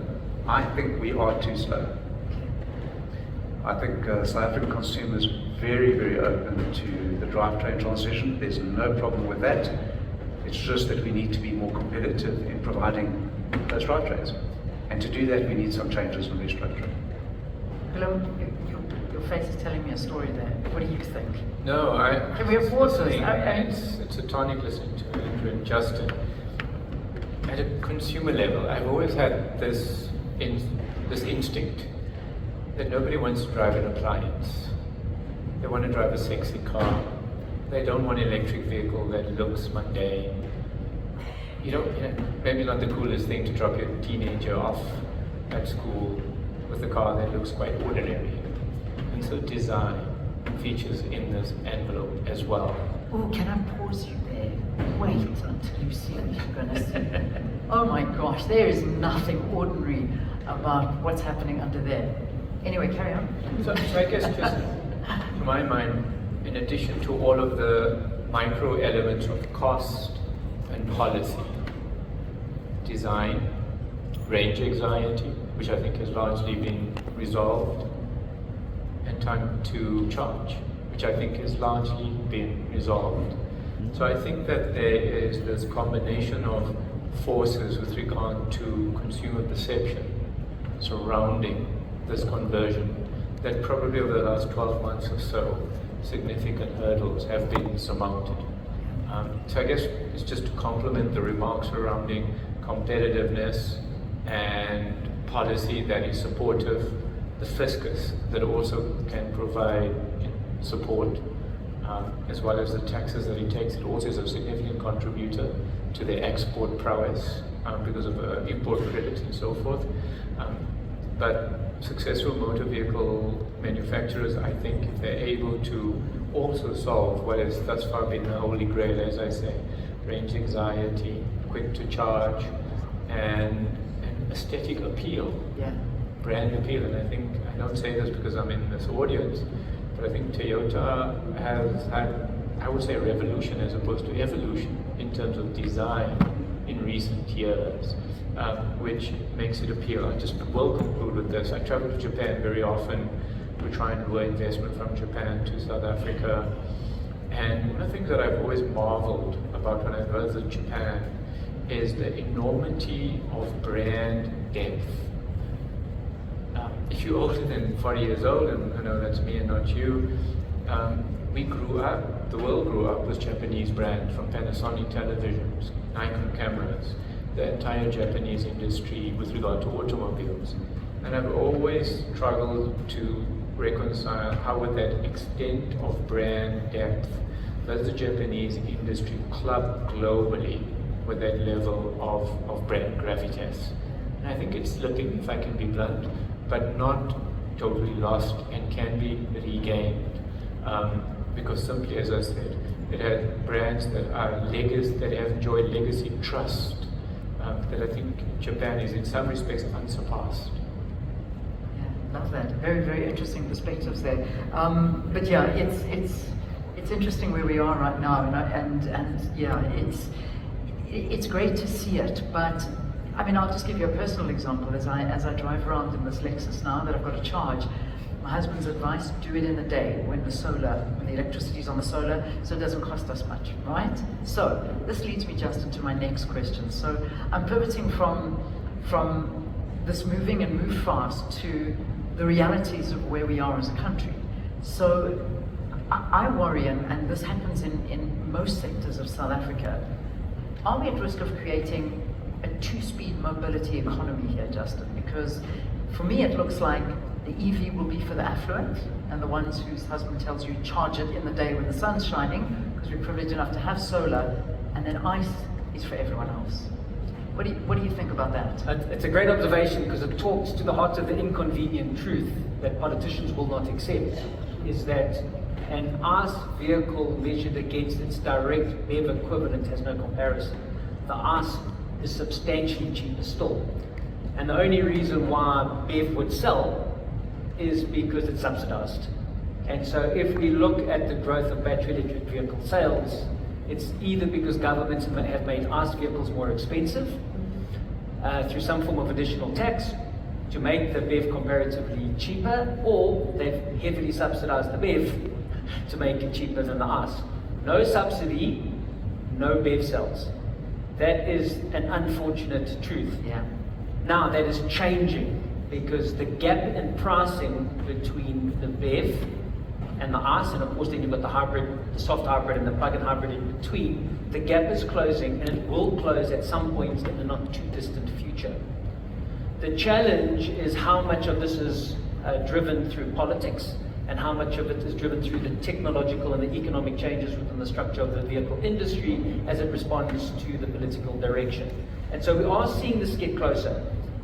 That challenge that you've highlighted will go away, even in South Africa, at some point in the future. Yeah. The problem is, none of us know. And I can speak with some confidence, because when I've done policy work in the EV space, and I speak with Toyota, not just here, but head office, or I speak to the German multinationals or the American multinationals, everybody gives me different answers. And they're not giving me different answers out of their lack of understanding of the issue.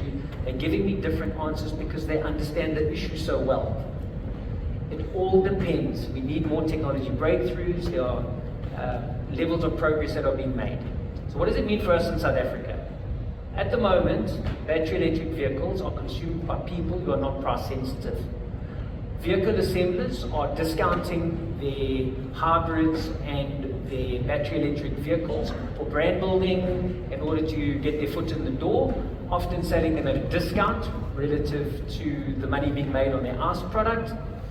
And that's fine when you've got a marginal set of numbers on your electric vehicle line. It becomes more complicated when it becomes a bigger portion of what you're selling. So the South African future, at least for the next 5 to 10 years, is going to be ICE dominated, with multi-pathways sort of embedded in that as we move towards far more soft hybridization and then plug-in hybrids. BEV will come, but we'll see more luxury BEV than we'll see small BEV in our market. And part of that's our geography, our urban densities, the differential use patterns in our market relative to sort of large metropolitan South Africa are sold to private individuals, and 20% are sold to corporate fleet owners, whether it be government, car rental companies, or corporates. 20% of the market, therefore, has sophisticated total cost of ownership models, where they're looking at the issue that you just highlighted, Leanne, which is what's the cost of charging it and what the kilowatt hours, and doing the calculation over 5 or 6 years as to what the benefit is. 80% of the consumers just buy a motor car because it's sexy and they can afford it, and they're going to feel good in that motor car for a period. That's going to be driven by the value embodied in the product as seen, and until the gap between BEV and ICE is actually closed at a technological level and at a scale level, when there's enough BEV being produced globally, they will become competitive. And I think we're 5 to 10 years away from that, unless politicians decide otherwise. Sure. Can I jump in? You can. I don't think that it's a question of ICE versus BEV. Because when you asked me, do we need to accelerate faster, our answer was we need to accelerate faster on NEV, new energy vehicles, not BEV. And this is important because we firmly believe that hybrids, plug-in hybrids, even fuel cells for larger vehicles is going to play a key role, and they're not just transitional technologies. There's a narrative so that everybody's going to get to BEV. I'm not sure that's true, and I certainly don't think it's true in South Africa in the next 10 years or in Africa in the next 10 years. So right now, our hybrid technology produces a 33% drop in CO2 emissions. And every year we introduce new generation hybrids, that increases. Plug-in hybrid goes even further. Plug-in hybrids now from Toyota, you have a 100-kilometer zero emission driving range. So you can commute Monday to Friday with zero emissions, but then you can drive with a 1,000-kilometer range anywhere in South Africa, go on holiday. We're not going to end up with 30,000, 40,000 charging stations in South Africa anytime soon. It's not ever going to be a long-range solution, not in the next 10 years. Yes, it's possible for some households to have a BEV as one of their vehicles where they only commute in the metropolitan area, and the other one could be one of the other drivetrain, electrified drivetrains, hybrid, plug-in hybrid, that they would use when they do need to drive outside of the normal commuting circle. So I think it's very important that the discussions around accelerating all of these different electrified drivetrains as opposed to just thinking about where we're going to be with BEVs. Perfect. Very nice. Okay, I want to add 2 questions to you, and then I'm going to open up the floor very quickly so that we can quickly take a comfort break. So, Andrew, Nissan sold its Rosslyn plant assets to Chery. I need to ask you this question. Obviously, this is not just a transaction. It really does signal that Chinese OEMs are moving from importers to manufacturers as well. That's a big sign there. Is this healthy competitive evolution or a structural warning sign for legacy OEMs? So I don't think it's about legacy OEMs, and of course I think we welcome any investment into South African automotive value chain, and I think on the surface of it, it's very good that Chery has purchased the factory so that there's a future sustainable outlook for that operation. They were able to sustain the majority of the employees, and I think that's very, very welcomed. However, as South Africa, we should judge whether this is going to be better than before by looking at the manufacturing value addition. So Nissan had a relatively moderate volume with good levels of local content. If Chery comes in and increases the volume but has no local components supplying into the factory, the manufacturing value addition will actually go down, and as South Africa, we'll be worse off than before. So we don't know the details of it, but that's how I think we should be judging this. And in the next few years to come, it'll be very easy for us to understand, was this or wasn't this a good thing for South Africa? Okay. There's a nice talking point as well. So, but before I open up, there's one question, and a question I think we all want to know. Last year you described the industry as volatile but healthy. I want to know this year. So you always give us this big number, and I'm hoping you can do it again for us. Where does the South African new vehicle market close in 2026? Am I allowed to adjust my numbers after listening to Gulam's No, I think we're going to see a progression from where we were before. And just to share that in January, if you look at our seasonally adjusted annualized rate, we were just under 600,000 in January. So it's been good. We've seen good progression, as I mentioned before, to the 597. We're forecasting a market of 630,000. So good growth of 5.5%. Very difficult to forecast how the metrics within each one of the segments is going to change, as I showed you before. But that's a healthy growth of 5.5%. What it does mean is, because January was just under 600,000, to get to that average of 630, the second half of the year is obviously going to be much higher. So we are forecasting positive movements, and a lot of it's born on what Gulam was presenting and the sentiment we're seeing in the markets. Feedback from fleet customers, feedback from private customers. So we're very bullish.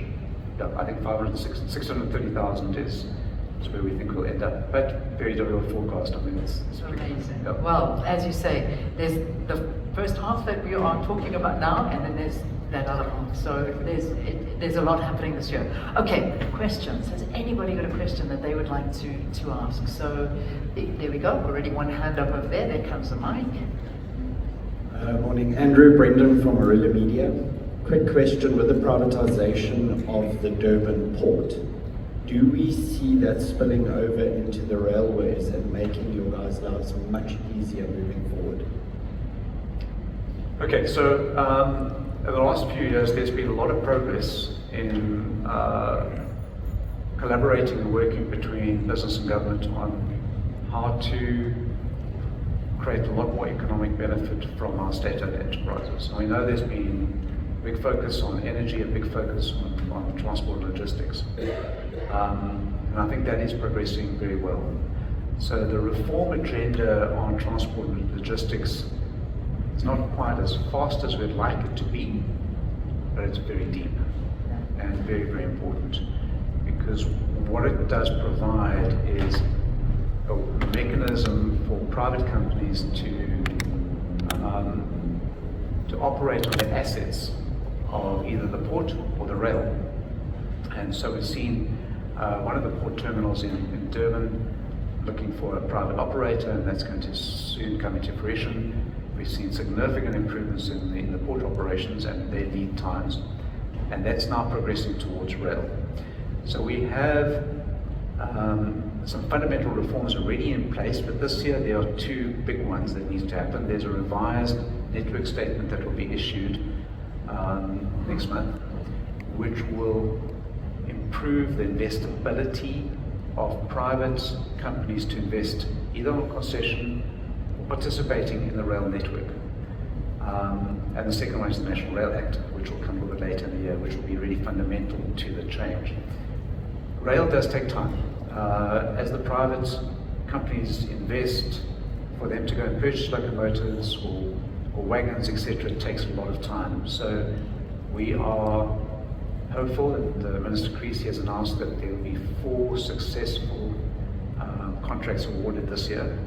So we should be able to see some early wins with rail, and over time, this is going to take about 2 or 3 years to answer your question before we see real improvements in rail performance, costs, etc. And I want to quote you, we used to transport vehicles every day between Durban and Gauteng.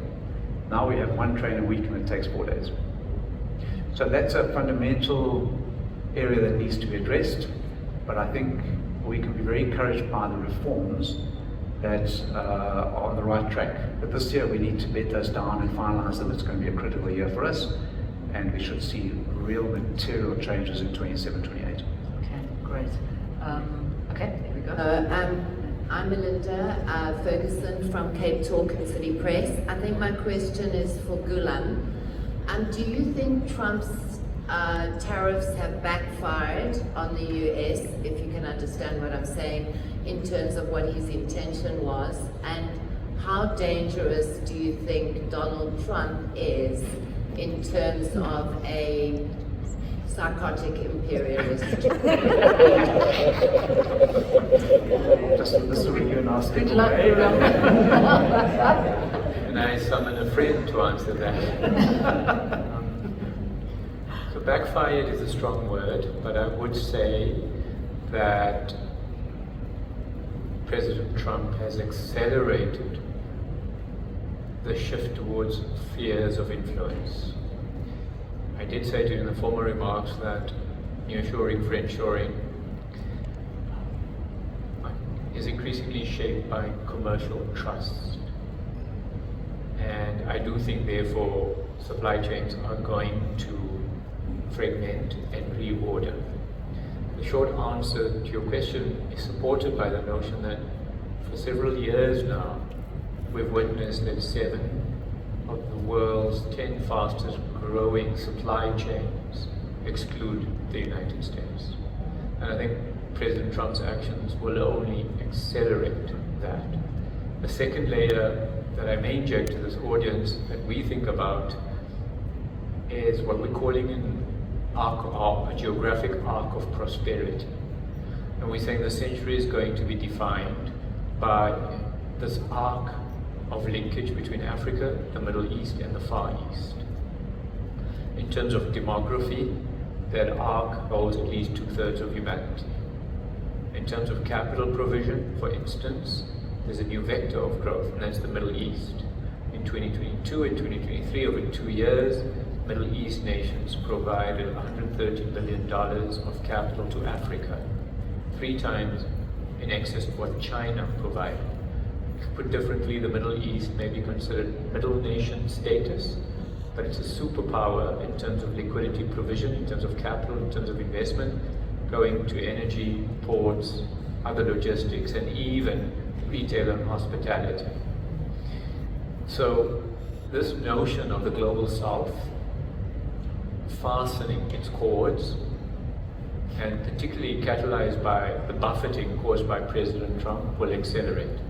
And I guess just the last point I'll make in this respect, Marcani in Davos also spoke about how middle nations should be coming together to form a new consensus, new rules, and mutually beneficial games. What he didn't mention, or at least was my interpretation, when he talked about middle nations coming together, they've already done so. And it's called the Global South. It's the Global South that has been wiring together now for several years under the guise of first BRICS, then BRICS Plus.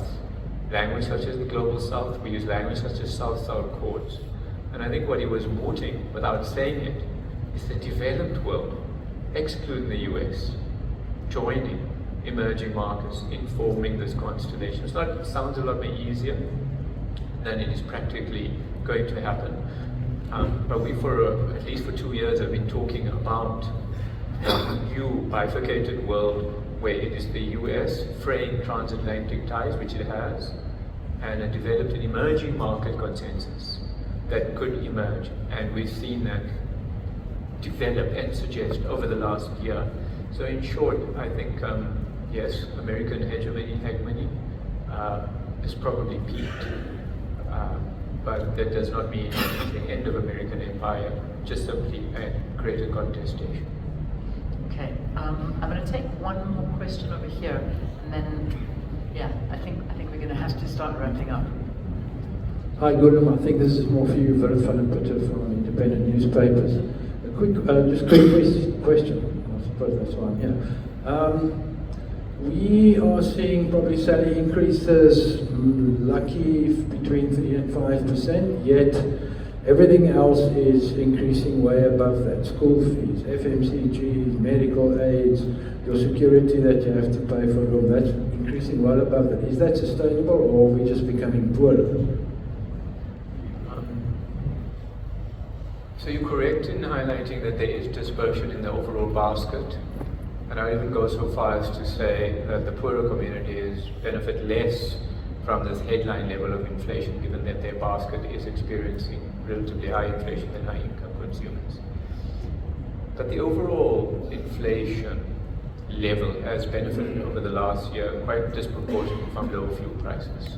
Of course, a function of the stronger rand, as well as the fall and stabilization at a lower level in terms of oil prices. So fuel inflation has been manifest in suppressing overall inflation. In addition to that, debt service cost, because of falling interest rates, has also therefore meant generally lower inflation and greater share of discretionary income available. Food inflation has actually not been as punitive, generally speaking, as one would assume. We've had a better farming outcome, generally speaking, and also maybe prospectively, because of difficulty in agricultural farming, there could be pressure on meat prices in due course, but that has yet to enter into the overarching realm. And then the last thing I would just say, within the realm of consumer goods, electronic consumer goods, South Africans continue to benefit from disinflation, even deflation, in terms of that category. But to your point, it's still fairly dispersed. Low-income consumers benefiting less from the sense of a 3 to 3.5% inflation, and the high-income consumers slightly more. Okay. Anyone else that? Okay. Last one. You squeezed in that last minute we got left. I'm Anton from Adventure Africa. This is more for you guys. With that valorium tax, isn't it time that government starts realizing that it needs to be adjusted and downward? And how much does it need to be adjusted for you guys to see a growth in sales? Was that a question to me? So I think Justin referred earlier to the average tax on a 500,000 Rand vehicle, on an 800,000 Rand vehicle. It is enormous, and it's made up, obviously, import duties, ad valorem tax, which is a luxury tax, CO2 tax, we have a tyre levy, and there's a carbon tax on manufacturers as well. And the question becomes, how do we adjust that so that we can see a volume benefit, so the net income that's received by the fiscus remains strong? And I think that's the question. It is possible to do that. So we know by price elasticity, roughly 1 to 3, you drop a vehicle's price by 1%, will grow by 3%. So yes, I think there is some potential. Ad valorem's the obvious way to tweak that, and Justin's doing a lot of modeling on this, of how we can tweak that ad valorem portion of that tax to generate an improvement in affordability, but also understanding that we need to balance the books, so to speak. So I think that would be my direct answer. I don't know if you want to add to that. I mean, this is a really important point, because the ad valorem tax in South Africa hasn't been adjusted for an extended period of time. And so what was ostensibly a luxury tax is now just a vehicle tax. The ad valorem was set when our cheapest cars were below 40,000 Rand, and it started at 40,000 Rand because it had this very sort of flat gradient for a period, and it only started becoming punitive at around the R500,000 Rand mark.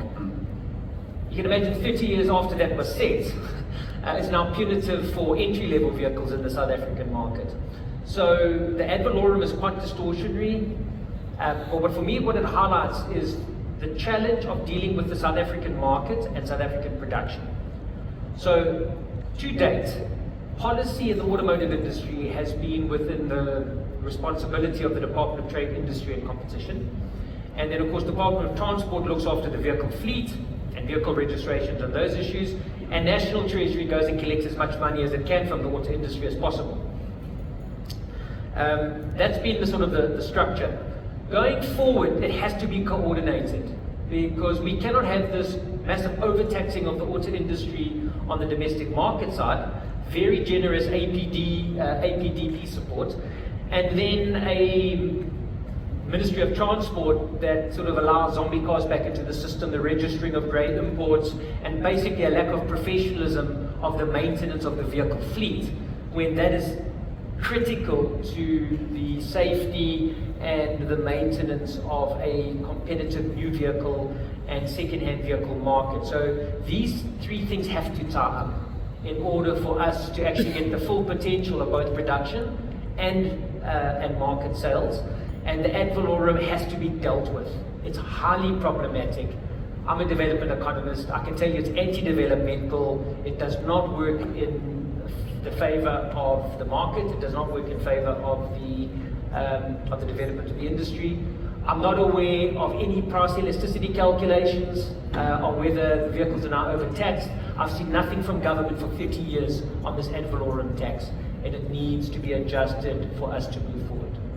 Okay, I'm leaving it there. I have to leave it there. I think we're all on information overload, but information that I hope you have found incredibly worthy, because it really has been a brilliant morning. So thank you to all of you. Thank you so much. What we're going to do now is just have a quick leg stretch, literally 5 minutes. We are going to start in 5 minutes sharp, because this is the exciting part where we are now seeing how we are going to achieve those big numbers and the goals and everything that we've been speaking about building up to this moment. So please, if you need to go to the bathroom, you've literally got 5 minutes. But if you don't, please stay where you are. Just stretch your legs, and we will be back with you at 12:05. Thanks, everyone. Thank you. Guys, I don't expect you to understand it, but the few ladies in the audience, I know you get me. I'm so proud of myself. You have no idea. But now it's over. The show is over for me. I am now in driving mode. And this is the really exciting part. And I am not joking, guys. What you're about to see is something spectacular. And this man has got such a lacquer job. Poor Andrew has to talk numbers and the whole thing with the government and ministers and discussions and forecasts and this, that, and the next. And then we've got Leon, who comes here with a big smile and all these amazing products to just blow our socks off, and he does such a good job of doing that. So it is such a pleasure to welcome up on stage this very much anticipated sales and marketing overview by our Senior Vice President of Toyota South Africa Motors, Leon Turon. So Leon is going to share Toyota's strategy, the 2025 performance, the strategic updates from Gazoo Racing, man, those cars are gorgeous, and the exciting lineup of new offerings for 2026. And a little bit later on, he's going to be joined on stage by the one and only Donovan Goliath, who is just absolutely awesome, and you guys are going to love him. But before Leon comes up on stage, let's take a glimpse and see what Toyota has been up to in 2025. Let's take a look at some of the highlights from 2025, starting with our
continued our dominance on the track and in the dirt.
Looking at Kinto.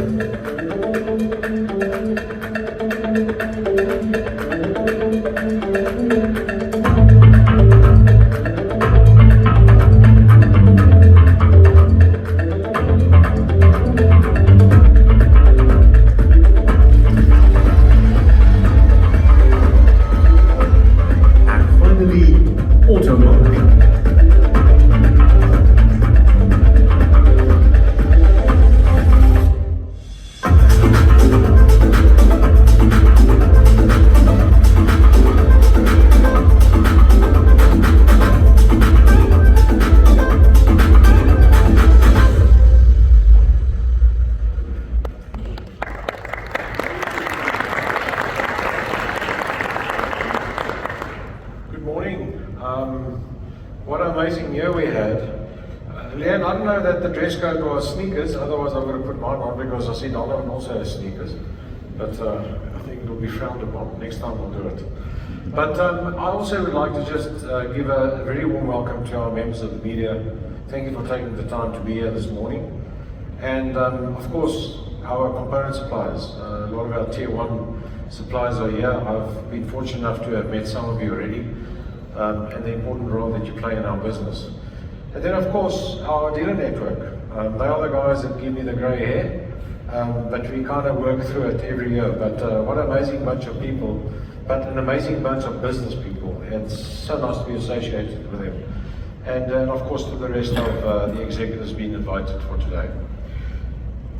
So, I'm going to be talking all about what we're going to be doing as Theatre for the year. We had our team brief about 2 weeks ago and I gave them our game plan.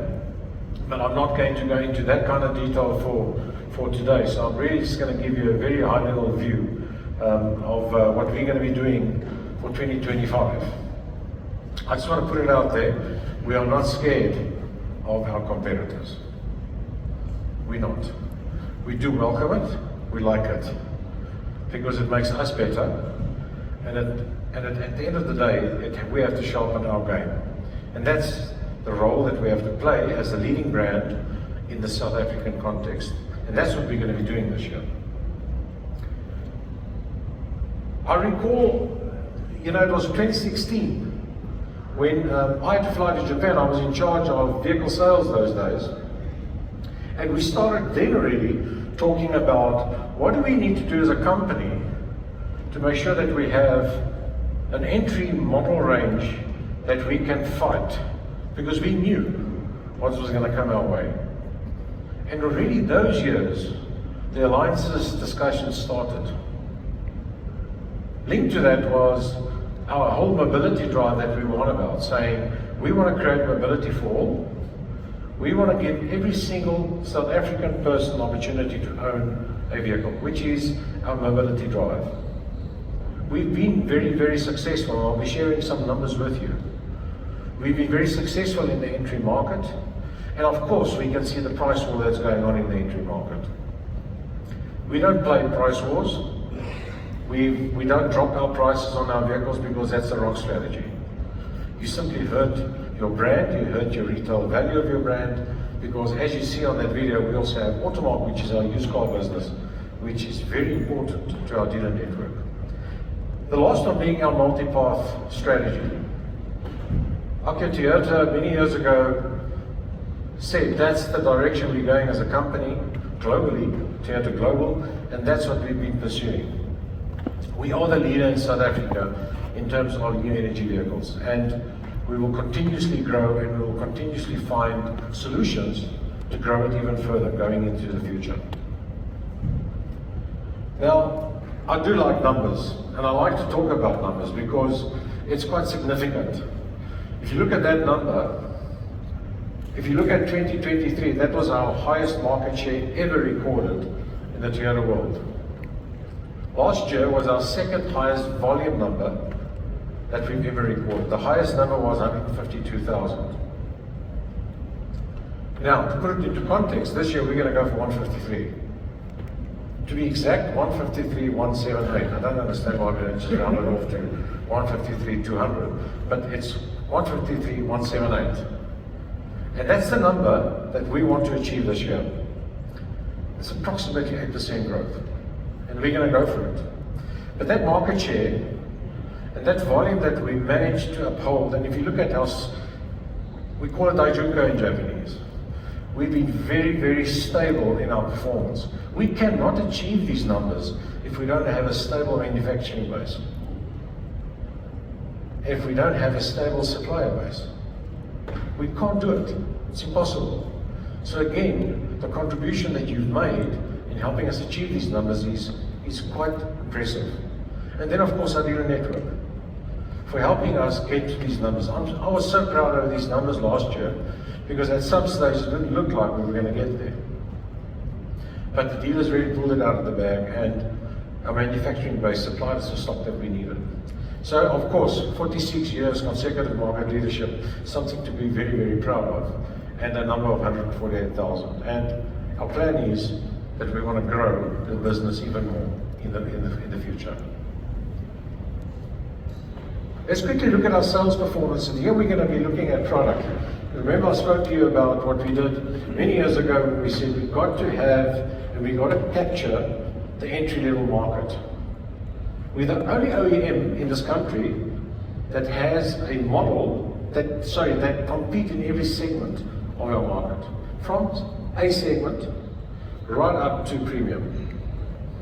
Plus we have the truck division as well, which we're responsible for.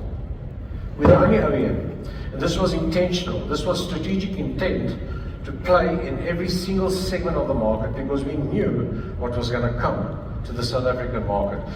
To be honest, I didn't see the scale that we're seeing it now, but we knew it was going to happen. But the scale that we're seeing is automotive insanity. Absolutely automotive insanity, because it's coming at us so fast. Even we sitting and looking at this saying, what is next? But just look at our share on small car. Our ambitious target that we've always set to ourselves was that we want to get to a 25% share. And it's still our target that we want to achieve. Currently we're at 20%, so the alliance has worked very well for us, but also good for the other alliance. If you look at C and D segment, today I'm going to be giving you some good news around what we're going to be doing on D segment and the reasons why we're doing it. But you'll see that in the C segment, crossover segment, Corolla Cross is absolutely dominant. Last year we sold a record number of just over 22,000 Corolla Crosses for the full year of 2025, which was a big number. Then we have Fortuner, and within the SUV section we have Land Cruiser. Don't know if you know this, but when you look at Land Cruiser, Prado last year was the #1 seller at the high end of SUV. Believe it or not, the second highest seller was Land Cruiser 300. Our plan now is, after today you'll see, is to grow that segment even more. Because we have aspirational customers that want to drive the brand called Land Cruiser. And you'll be very surprised to what you see with, I mean, you probably all know already because it's been all over social media. Then we talk about LCV. This is where we are highly dominant in, but we're not arrogant about it, but we are very serious about protecting our LCV market. We are very serious about protecting it. And we will do everything in our power to protect it as much as what we can. Again, going back to our supplier base, our manufacturing base, to make sure that we get our vehicles on time, high quality, which we do get, so that we can sell to our customers. Then of course bus, van and taxi. But look at Hino. Hino had actually a very good year last year. We've consolidated Hino because what's happening in the passenger side of our business and LCV is now happening in heavy trucks. The competitors are simply, it's a price war already, and it's mainly happening at our extra heavy truck section of our business. So what we're doing is we're saying, let's consolidate our business, let's focus on our after sales business, and grow Hino further, step by step. But a 30% share is not bad, and we are number 3 within the truck space, within the South African context. I am pretty happy with that. It's a good place to be. If you look at Lexus performance, it's really a good news story. I mean, the premium segment is simply dropping, radically dropping. Yet Lexus has grown our share from an average of about 1.9 to 3.5. This is a real good news story, and this has a lot to do with the key strategies that we've changed our dealer representation of Lexus. We've reformed Lexus and we consolidated Lexus, and we said, we're quite happy to sell this, but we want our customers that experience Lexus must experience amazing. So Leanne, please talk to us. We'll get you into a Lexus very easily. The right people are sitting here that can help you. But this product is doing so well for us. And if you look at the model ranges that we've got now on Lexus, we are catering for that market. And we've seen this big jump from customers that drive predominantly Lexus moving into the GX models. And we're seeing a lot of competitive movement into GX and now the Alex, which is really good. And that's why we see the growth. It's the first time since 2007 that we've achieved over 1,000 units sales. So very proud of this number. I'm very happy with this number. And this is what we're going to continue with.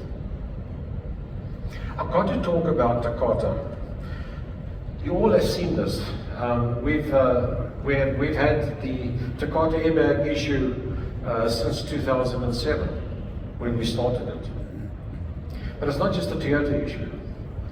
There's a lot of other brands in South Africa that also have, because we use the same component. Last year we've gone out very aggressively with campaigns. You've probably seen it in the social media, where we're really pushing customers to bring the vehicles into the dealer network so that we can replace those airbags. We call it a one a day campaign. We want each one of our dealers to at least do one a day so that we can get and finish all those vehicles. A lot of these vehicles are in rural areas, very difficult to get hold of them. But as Toyota, as a company, it's the right thing to do, is to get every one of these vehicles in and repair them. Really, I'm reaching out to the other OEMs today saying, please help us, because they also have vehicles fitted with these airbags, and we will continue with this drive for the next year. Something I'm very excited about, because we always talk about brand strategy, where you're going to put the brand, how you're going to manage the different brands. Last year at the global conference that was held in Japan, they announced the following, which is called the Toyota, or the Global Toyota New Brand Direction Approach. Toyota is the core. I think one of the speakers spoke about Toyota being your trusted brand. It's your volume brand. I always tease, I say the Toyota brand pays the water and lights, which is true. It's such a dominant force globally. The Toyota brand is key for us, and that's why it's at the center of our business. The second one being Lexus. Lexus is the leader in technology. Lexus, we get a lot out of Lexus from a futuristic technology base, which can also be used in Toyota. But it's a brand out there, it's a premium brand, and it's a well-accepted brand globally. Then we have the GR brand, which we call Wakadoki. It's about excitement. It's about developing, and the core function of GR is around development of future engineers, development of future technicians, because those people are scarce. GR plays a fundamental role in developing of people, but also creating exciting cars, ever better cars for our customers out there. Here's an exciting one, which is Century. Century is now a core brand. Century was always only sold in the Japanese domestic market. It will now be available globally, and we'll really push hard to get this brand into South Africa. But this is a very high-end brand, and volume is not a discussion here. It's not a brand that we will push on volume, but it's a bespoke, defines what we call pinnacle of Japanese luxury. Last one being Daihatsu. No news to most of you that we own Daihatsu. We would really like to get more involved now in Daihatsu in the South African context and give us an affordable option as a brand that we'll definitely be investing in going into the future.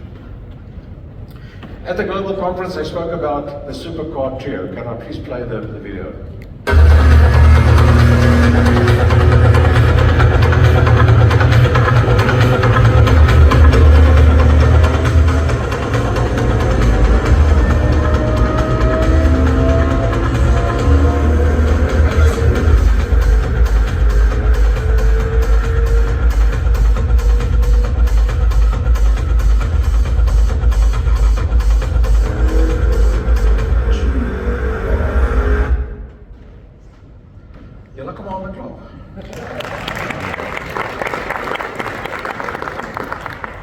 You know, every time when this was on the global stage last year, Andrew was fortunate enough to have been there.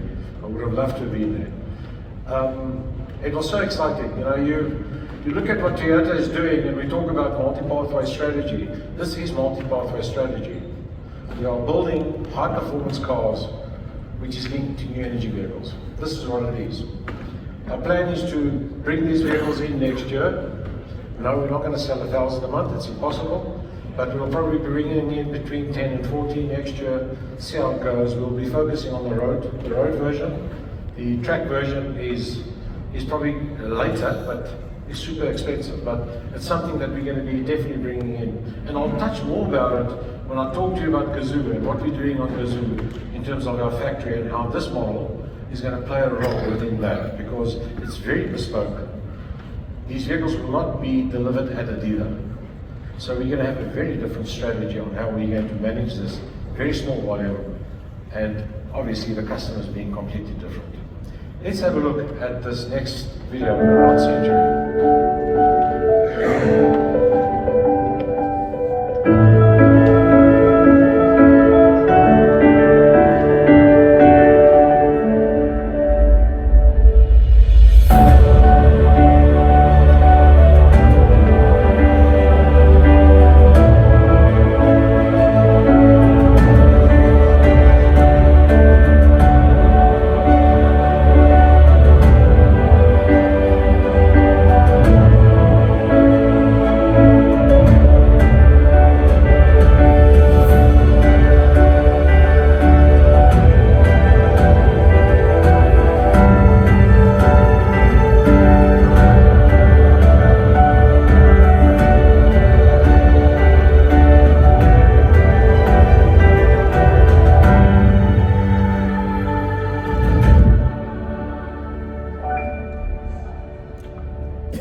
Absolutely stunning. There will be 3 models. One will be obviously a sedan, SUV, and a sports coupe. That's what they're going to be looking like.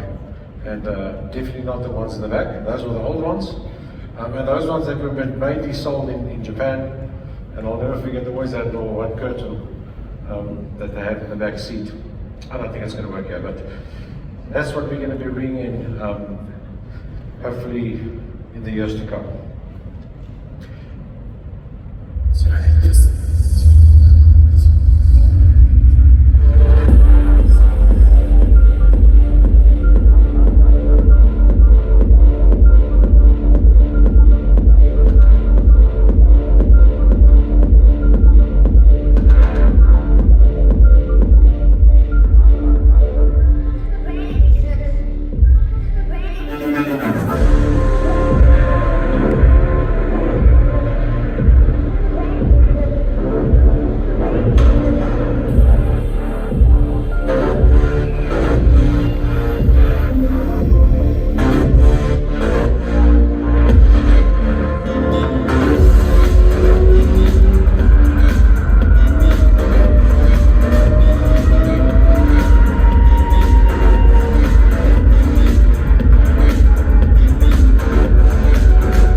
Concept, it's still a concept, but once it's not a concept, we will most certainly be looking at bringing it to South Africa. It's a full battery electric vehicle, and I know one or two people that would love to buy one of these cars. Okay, I now want to talk about the new and upcoming offerings for 2006. We will be mainly focusing around there, and I'm going to invite to the stage a very funky looking guy by the name of Donovan Goliath. It was the first time I've ever met him. Are you brothers with Jason? Business partners. Business partners. Jason on Ozempic. That's because you know, he always gives me and Andrew a hard time. He has to introduce us. Why? I don't know. No, but you know what? And I understand why. This is a very modest man right here, right? He should have started off with one of his biggest accolades. Just last week, Leon over here voted Randburg Sons sexiest man in the automotive industry. You give him a round of applause right now. Stop with this humility. Announce your accolades every day. I just want to say, just before we begin, I have no problem being an influencer for one of those supercars that you showed. I'm down. No problem at all. So please, thank you very much. Now that we know each other, what I do want to talk about, which I'm very excited about, somebody had mentioned just behind me there. I've been told that 2026 is the year of the Hilux. So are we going to be revealing one of them here today? Do I need to start a countdown? Do we do a bit of a Mexican wave? Are there fireworks? What do we do to announce this Hilux? Donovan, I'm very sorry to say this, but no. No Hilux? No Hilux today. I'm very sorry about it. I know that many people came probably to come and see the Hilux. Okay. But just give us some couple of months and then we will come up with something big. Okay. And worthy of waiting. Okay. Call me back. Call me back. Thank you very much, first of all, for giving me this tender. I know Jason often does it, but my debit orders are very, very happy that I get to do this here today. If we're not revealing the highlights, what are we doing here today? So we're going to start with the D segment. You know, I spoke earlier about, if you look at our performance in D segment, it hasn't been great. Okay, let's be honest. And D segment is, if I can put it easily, it's between Corolla Cross and Fortuner. Okay, that was going to be that gap, and it's kind of where the RAV4 plays. But RAV4 has been, frankly speaking, our only dominant force. We're trying to be the dominant force in D segment, but we know what's happened in South Africa. It's the most contested segment in our space. So we've come with models that we believe will most certainly help us grow our presence within the D segment. And that's what I'm going to be revealing to everybody today. When did the RAV4 land in SA? Years-wise? Yes. No, you're asking me now. It's probably 10 years. 90s? Probably 10 years. When the first one? It was much longer than that, right? Yeah. 1994. It was the first 3-door we brought in. Wow. Yeah. I actually drove one in Japan. I had one when I stayed in Japan. I had a 3-door. Incredible. Absolutely loved it.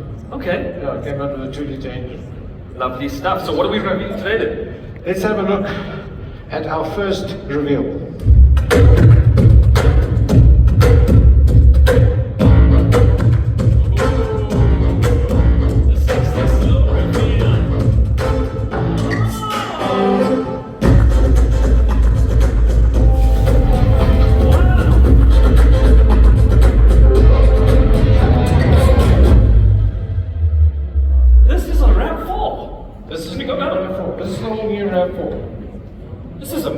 This is the GR version.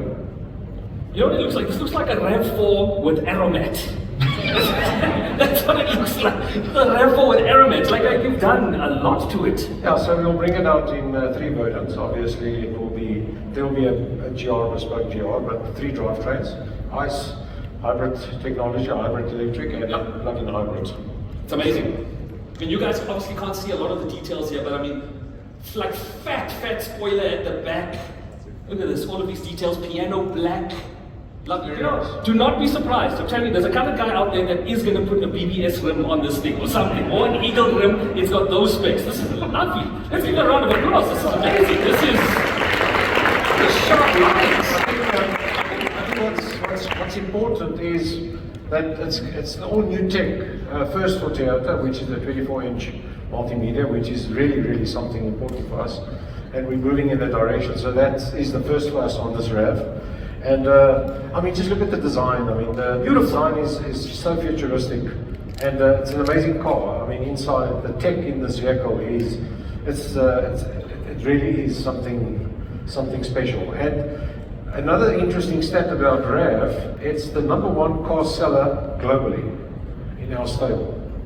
The #1 car seller in the world. RAV. So it's such an important model for us within that D segment that we want to compete in, and I really think it's going to do very well. We've got ambitious plans for it. It definitely is going to do well. This is honestly probably the one time I can say you're going to pull up to the car meet in a RAV4 and that's a RAV4. You're going to be confident to pull up. It's really amazing. Well done. Very nice. Absolutely. Woo. Can I take you to the next one? Let's go. Let's have a look at exciting stuff.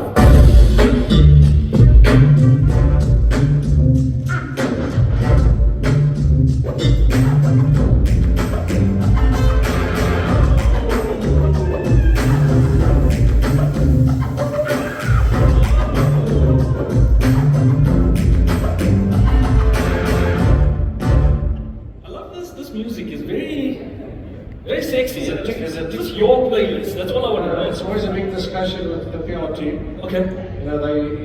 They've got TikTok music, which I don't really understand. But I don't know, is that TikTok music? I don't know. I don't think so. What about that? Yes, FJ. So, no. You must pronounce it right. Oh. It's Land Cruiser FJ. Not FJ Land Cruiser. Land Cruiser. This is Land Cruiser DNA. It's a proper 4-wheel drive ladder frame that you can go anywhere with. It's got the name Land Cruiser to it, and it's called the Land Cruiser FJ. Very funky. You can see the design, and as I said earlier, Land Cruiser. If you look at Prado sales being dominant in that SUV space, then Land Cruiser 300. We know that we have customers that aspire to drive the brand Land Cruiser, and we believe that this will fill that gap and hopefully continue dominating in the space of Land Cruiser. We believe Land Cruiser FJ will do that for us. It's so beefy. It is. Do you know what's nice about this car? You're going to get into this car and people will go, yeah, this is a subtle way of showing that he's wealthy. It's got that thing about it. Very nice. Very, very nice car. The accessory packages that you'll be able to put onto this vehicle is going to make it even look better. From every angle. Yes. From every angle. Very, very nice. So full, you like you mentioned earlier, it's full off-road capability. I can see off-road capability. It will go where any other 4x4 goes, without a doubt. Very, very nice. Wow. And I like the color. Beautiful color. Yes, absolutely. Okay. Are we jumping straight into the next one, or do you want to? You can talk. What would you like to hear? No. I'm just. So do you, maybe, I mean, the question is, and I think the media will probably want to know that. I mean, is this enough for us to fight the D segment? Well, it's going to help without a doubt, and we will do our best. But we've got something else as well that we're going to put into this segment with a completely different drivetrain.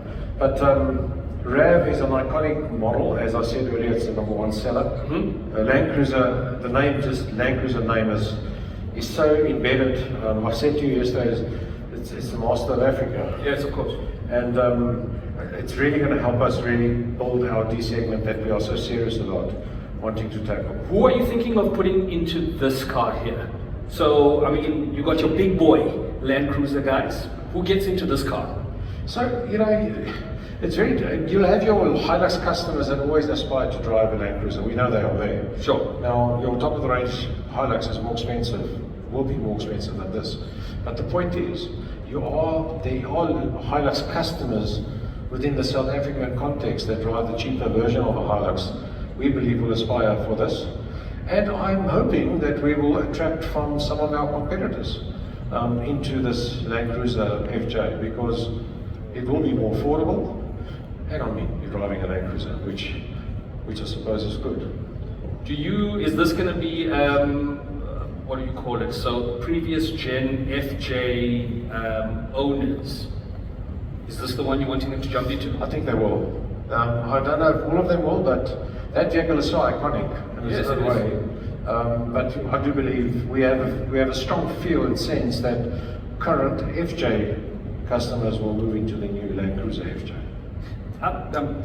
Forgive me if this is profanity, but what I love about this car, it's badass. Like if you get this in it, you get it in an all black. Can you get a black on black murdered out version? We probably will. Murdered out, that's for the car magazine. But it all depends on what the market would want. And that's something that we can adjust as we go along. But usually we set up paint colors, but it will be very, very modern kind of paint colors that we'll select for Land Cruiser FJ, and I think it will appeal. I think a lot of young mothers will buy into this vehicle because of the space. With sports kits, etc., etc. I think we're going to see a lot of young mothers driving this vehicle without a doubt because of the offering it can give you. You can drive it in the city, you can take it on the open roads. Pick up the kids from soccer, then head to Magadi's. No problem. Absolutely. Lovely stuff. Cool. What else? Can we move on? Let's go. Okay, so let's go and have a look at, we're going to now talk new energy vehicles, obviously, but before I do that, I remember myself and Andrew spoke about this about 3 to 4 years ago, where we said part of multipath is also, we got to diversify our business. Yes, we are a car company, but we've got to diversify, and it's something that we've been having a lot of discussions with our dealer network as well, to say you've got to diversify your business. Now, that doesn't mean you're going to go and buy a Chinese dealer, but what we are saying is maybe you need to diversify your business in other areas of extra revenue income, and this is what we've been looking at as a company quite aggressively. We've been having business units around circular economy, carbon neutral fuels, different options for carbon, which also applies, which could be obviously helped on Hino trucks. Yep. And then of course our EV ecosystem that we're busy developing, which is really around chargers, BEV readiness, all of these things are part of that whole ecosystem, and we will obviously expand on it. And then on fuels, there's a lot of exciting stuff happening on fuels. Andrew spoke about hydrogen ice, for example. Yep. We have what we call now flex fuel, where you can have a Hino truck, and not now ready, but it's something we're working towards. You'd have a Hino truck that could run on hydrogen as well, combined with diesel. Which again brings down the cost of ownership for customers that into the truck business. These are the flexible options that we're looking at as a company, but not just for Toyota, we're looking at as a total package for all our brands going forward. And then of course we're looking at circular economy, things like a localized battery recycling facilities. What are we going to do with all these batteries in all the hybrid technology, plug-in hybrid, of course, battery electric? So this is another area of business that we are looking at, and circulate that within the market, and obviously make some revenue out of it. We have to do this because the impact of new energy vehicles into our business is quite substantial. Yep. What we've seen happen in Europe if you look at pure battery electric vehicle, your revenue drops by 60 to 50% quite easily. Because they don't need the maintenance that an all ICE engine needs. So our multi-path strategy is what we are following, and there's 6 pillars to it, and we believe that hybrid, plug-in hybrid, and to a smaller degree battery electric will play a role within the South African context, but also ICE. Quick question, and maybe it's just me, but there might be somebody here thinking about it as well. What's the difference between hybrid and plug-in hybrid? Well, hybrid, so plug-in hybrid is, the difference between the two is that plug-in hybrid's got a BEV option. Okay. Hybrid has got hybrid is normal hybrid. It's a battery, electric motor, and engine. Sure. Okay. Sure. Plug-in hybrid has got that. Plus, it's got you can drive on its own on battery electric without using your hybrid system. That's the beauty of it. The other thing about plug-in hybrid, which is we believe is the best technology, not just for South Africa but probably globally, is that it's regenerated its own power to charge the battery via a brake liquid, downhill, and also it's got an option where you can press a button where it actually self-charges the battery through the engine. So the story of that you have to rush to a charging station is actually not necessary on a plug-in hybrid. You would drive from here to Cape Town in a plug-in hybrid, for example. You'll do 100 k's on the battery and it will automatically switch over to hybrid technology and you can carry on to drive to Cape Town. That's a fundamental change. It's very expensive technology, but we believe with the growth in plug-in hybrid, it's all about scale. You know, you need scale. Yeah, I mean, that's the like kind of deterring factor. I think Leanne had spoken about it earlier on. You know, the people are going, not too sure. Actually, it's not the case. You know, if the technology is there and the technology will work, we know it will work. And we just need to have a clear, I mean, we have to adapt to what customers want, but we also want to give customers options. Yeah. This is the Toyota philosophy. We want to give customers options as to what drivetrain they actually would want. Can we move on? Yes. I've got another reveal that I would like to show you. Let's have a look at this reveal.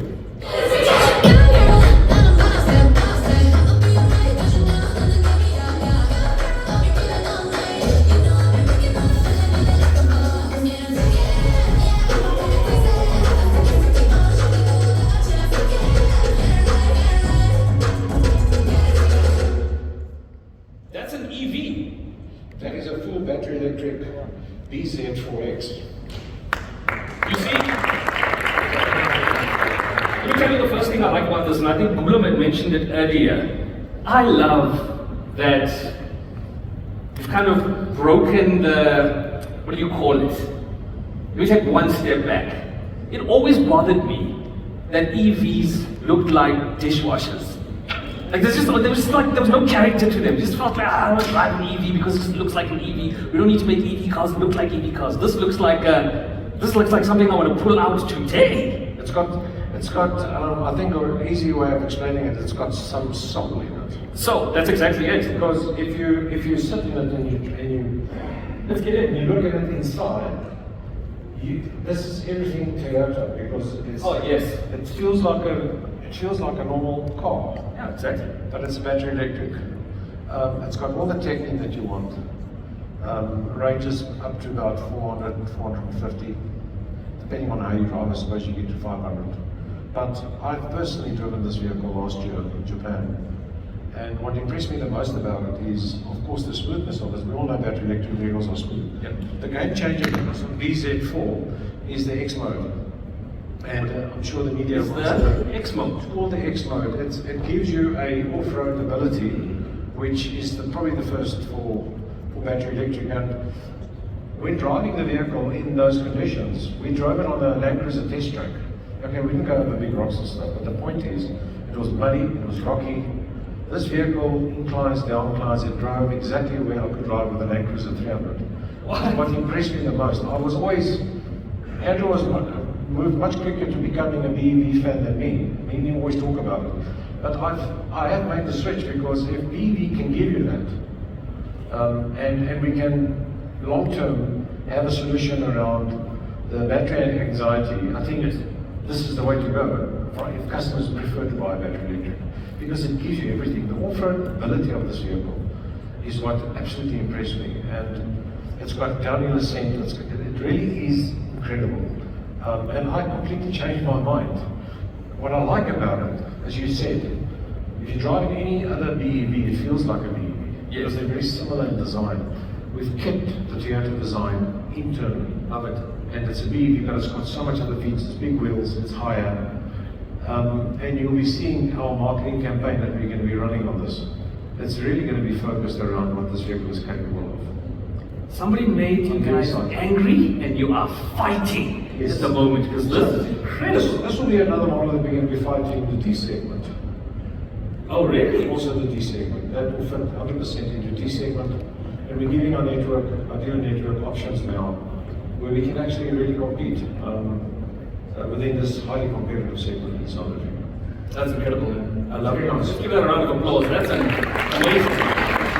And you can dash around in the Kruger and save the world at the same time. Fantastic. So those guys that tell you that the Golf GTIs and the RSIs and are quicker, look at that 0 to 100, 5.1 seconds. It's pretty impressive. When we drove this car in Japan, we were on one of our test tracks, and I was blown away by the performance of this car. Really, I was. And I'm a V8 lover. Yeah. But that car kind of blew me away. It Well, really did. EV8, if you will. Yeah, it really was impressive. Excellent stuff. Can we move forward? Please go. Okay, so Exciting. obviously this is not a reveal, but it's something just to talk about within the RAV4 space. We'll also be launching, we've already spoken about it, around plug-in hybrid and hybrid technology. So we will continue with that. And again, it'll help us create more options for customers going into the future. Plug-in hybrid, as I said, we don't expect massive volume, but we will definitely bring it into the market, and we will fight as hard as what we can on this. I'll give you an idea, and if this idea, if you go ahead with it and it makes money, there are a lot of people here, and we are filming this. This EV RAV4, if you do not change it to REV4, REV4, you are wasting everybody's time here. Honestly, that's the new logo. Let's go. Okay, so let's look at the next reveal. Also, it's not a physical reveal, but it's going to be it's on display outside.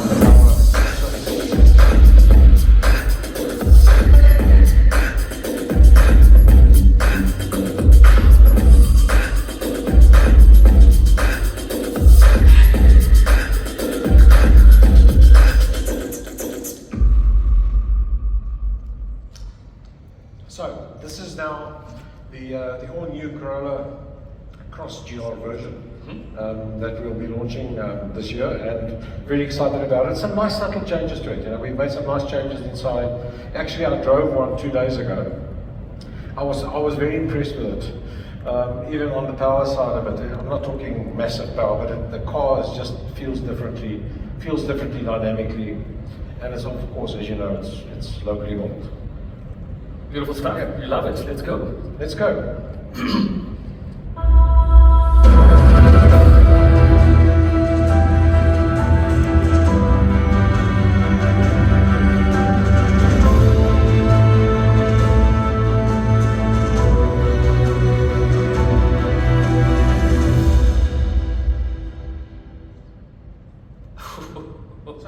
Now we're launching Land Cruiser 300, first time with hybrid technology. It's one motor hybrid. It's performance version of hybrid. Okay. It really is. It's really been launched in Alex Lexus, so it's something that is quite bespoke for this. Customers that drive these vehicles, firstly, we know they can afford them, but the point is that a lot of our Land Cruiser customers have been demanding from us, saying, give us other options, give us other drivetrain options, and hybrid technology is the way to go, and we're very, very excited about this. We're launching it in the ZX model, petrol only, and the GRS version as well of the Land Cruiser 300. Very excited. This is a big car. It's big. The tech to make this thing perform the way current customers are expecting it to perform. Yes, must be insane. It'll be better than current. Wow. Because of the one motor hybrid technology. So it really is impressive. I mean, if you need me to test it, No problem. I got it. it was here, we can, Let's look at the next review.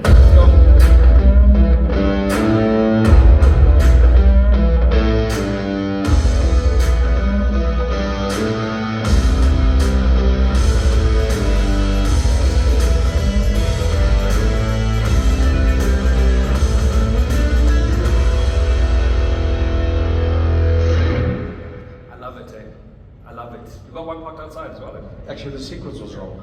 But can we please reveal the Lexus? Can I go?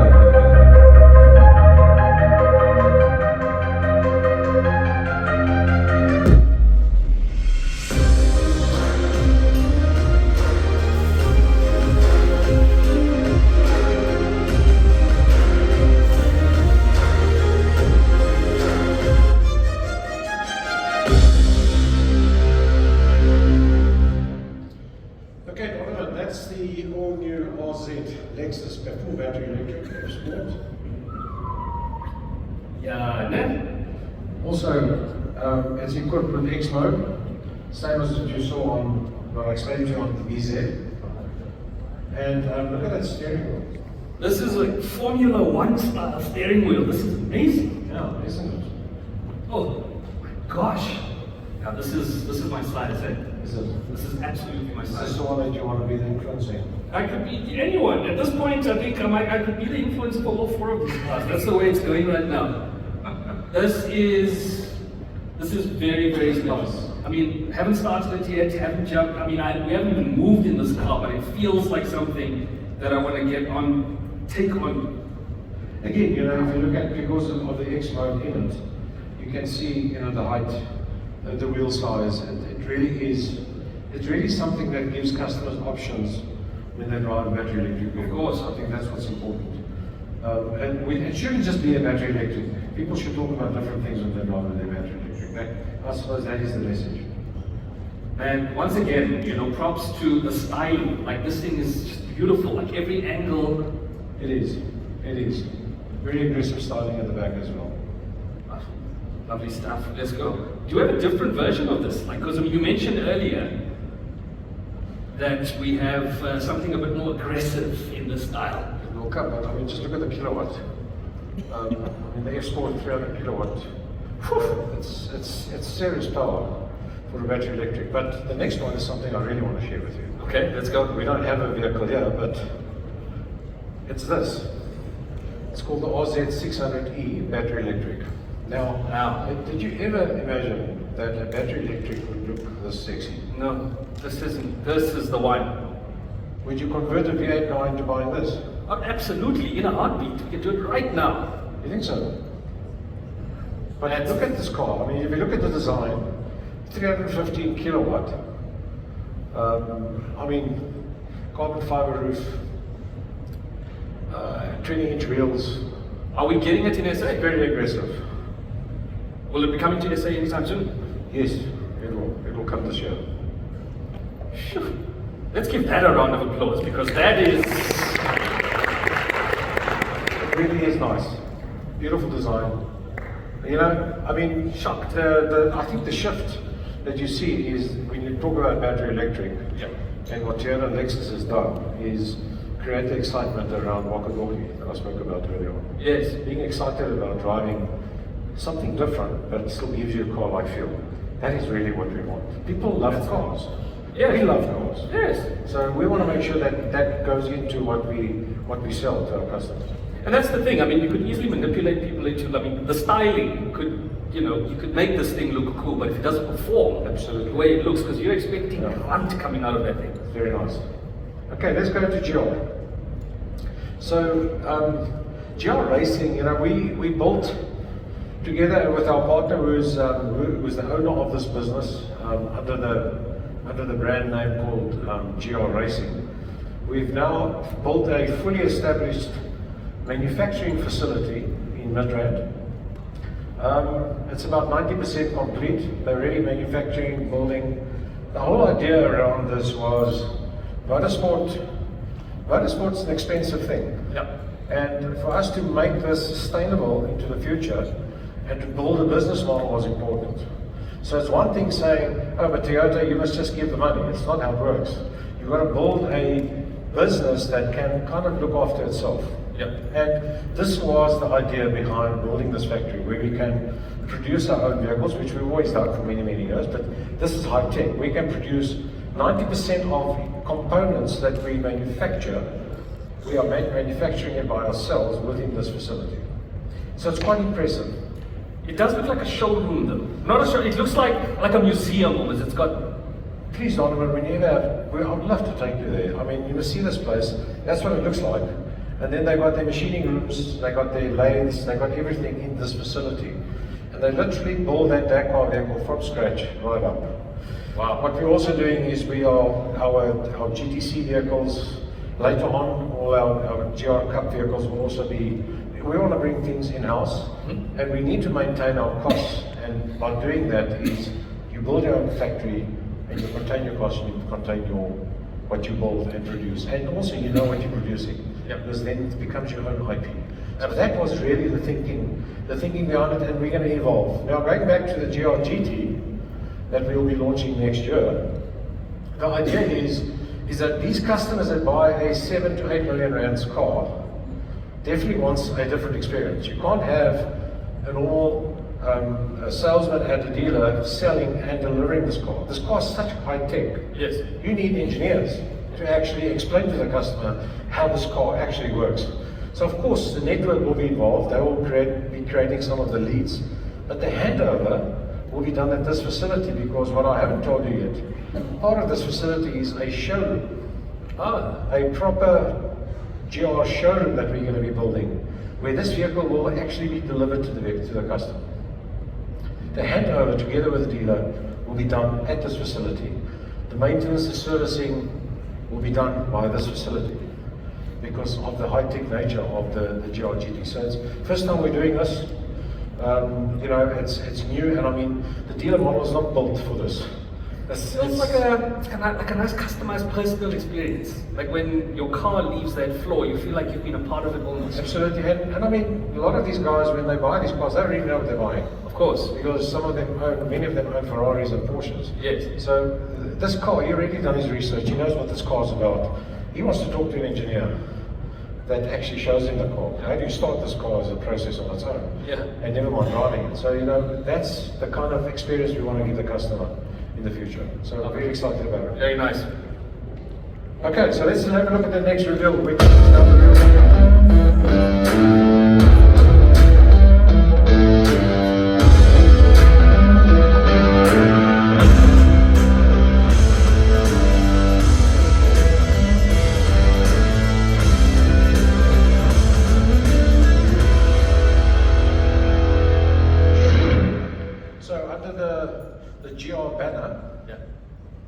we'll be launching, it's more of a facelift than anything else, some spec changes. We can launch it with an 8-speed automatic edition. Yep. Those little scoops that you see on the bonnet. And some nice, small exterior design changes. So even it hips, that's what's nice about it. I know, I think so. It looks aggressive. I like it as well. But linked to this, it's the first time that we're doing this. We're also going to be launching GR parts. So we have a lot of customers that buy this product that wants a different suspension setup, or you want something different than this car.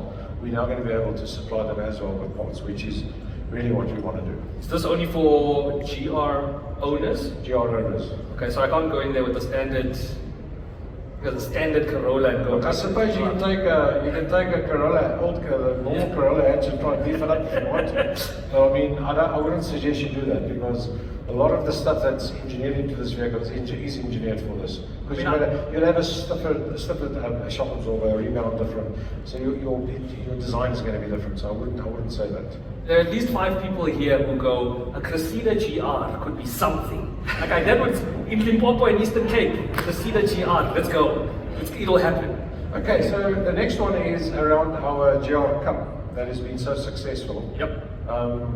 And let's quickly show you this video and then I'll talk about it. 7 journalists, 7 races, unlimited ambition. Our 2026 Media Challenge drivers are from Supersport, Nabil Abdul, from Auto Trader, Kayeta Mbiri, News 24 Motorings, Craig Nicholson.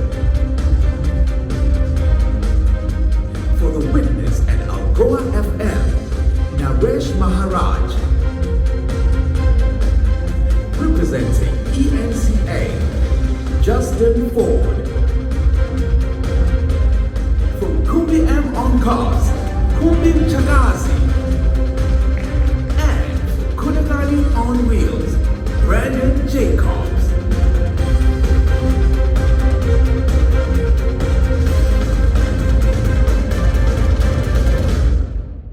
Are they here today? They are. Are they here? Stand up, stand up. Where are they? Please stand up. There they are. Give them a massive round of applause. They had a time. I suppose congratulations. Now we have a competition this year. No, congratulations. And the media has played such an important role for us in this GR Cup. Yes. I'm so incredibly grateful for what they've done for us in the exposure that they've given us. And it's all around the GR brand, and I really want to thank the previous drivers that's been doing it for us. There's just two requests, please, from my side. Don't get Glen's blood pressure going on a Saturday, because I have to then phone him and also calm him down, so please don't prank the cars. The second thing is, the cars that you drive are not included in my parts targets on panel. So please don't think you're helping me. So keep it on the road, but most importantly, be safe and have fun and enjoy it. And it's really an honor for us to have you part of us in that. Thank you. Well done. I also have to say, we also have dealers that aspire to become racing drivers. So they also have cars that they race with the journos. Okay. And it's quite interesting to see them drive. Wait, I felt it sounded like a bit of sarcasm. Some of them are really good drivers, I must be honest.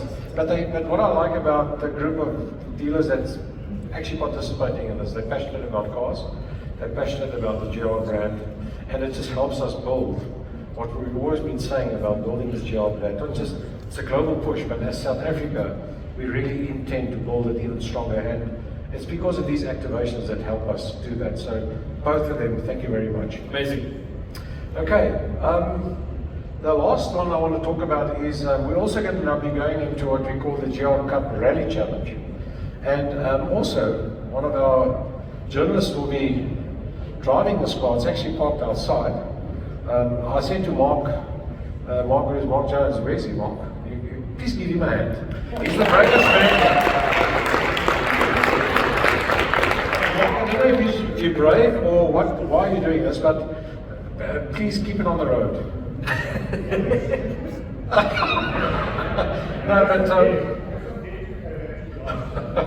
but I'm also again grateful, that Mark is prepared to do this.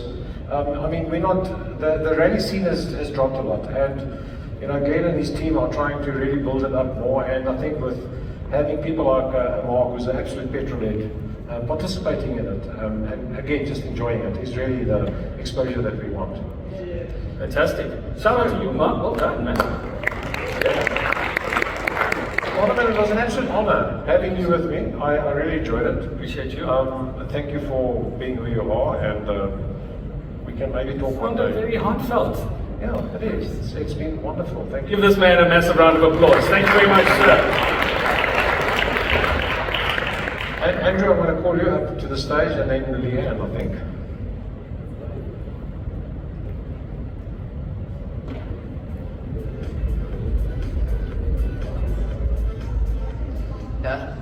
So I know I'm meant to be facilitating this Q&A, but if you can find me, then good luck to you.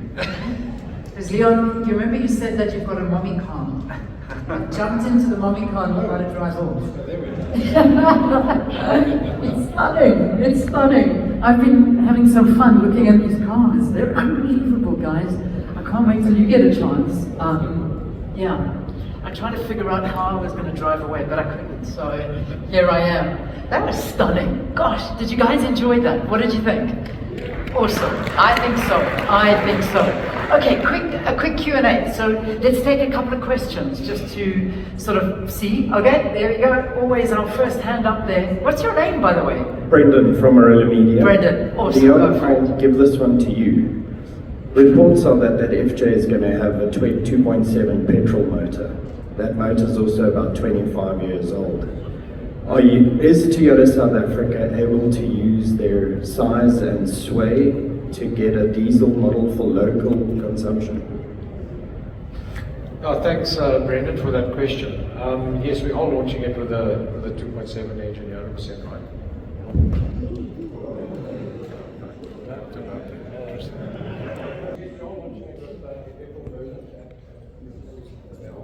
And we're already in discussions with Japan. We also believe that the diesel engine is most certainly also well suited for this vehicle. But we also believe that there will be a place for the petrol version, but there's no discussion yet.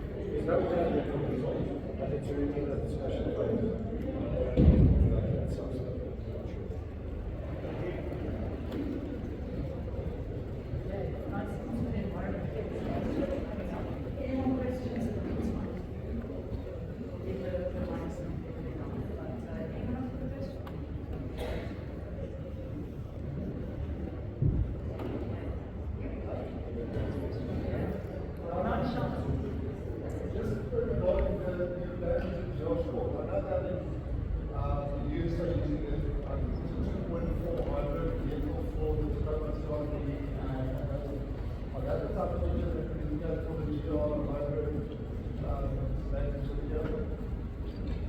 No, definitely not.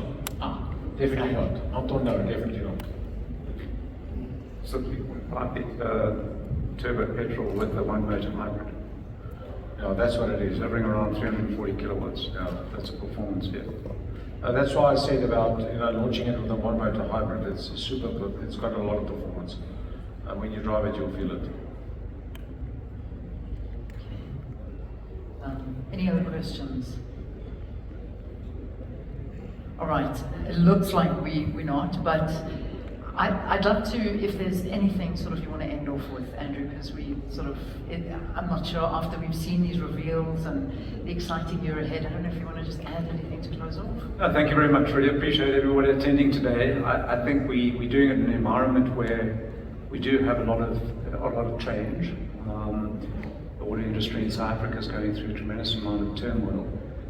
But we're very focused on how do we respond and adapt and ensure that on the one hand we respond to the market changes, but also balance our manufacturing ambitions to contribute to the continent. And I think, as was discussed earlier, this is the fine balance that we need to have. On the other hand, I did say at the beginning of the session that we'll reveal some of the elements around our ambitions to become a lot more resilient, but also to compete in a far more active way. We'll have to wait and see for those announcements to come later in the year. Unbelievable. Guys, it has been an absolute pleasure. Andrew, Leon, thank you. And we can only but sort of feel that we're in good hands to navigate through these really difficult but wonderful times. Let's not kid. We are moving into a new era, and you guys are at the helm of it, and we thank you so much for the work that you've done, and to keep on bringing out these amazing things and representing the brand so beautifully in South Africa. Well done. Well done. Let's give them both a round of applause. So, ladies and gentlemen, that pretty much so brings us to the end of the formal proceedings for SOMI 2026. But as you've heard, this is I'm almost feeling like there's going to be a second SOMI this year, because it looks like we've only spoken about half of the year and there's another exciting half still to come. So I don't know what it is, but I got a feeling it's going to be really, really exciting. This 2026 is a year where anything can happen, but it just feels different. It feels like something exciting is going to happen, and I'm happy to be a part of it. I really am. So this is pretty much so, as I said, the end of this formal part. Lunch is served upstairs. Please enjoy your time here. Don't rush off. Have a look at these vehicles. These are just the ones here. There are some more outside as well. And you're going to get a gift bag on your way out. And I've been told that there's a new magazine that's going to be in there that's available in a digital copy as well.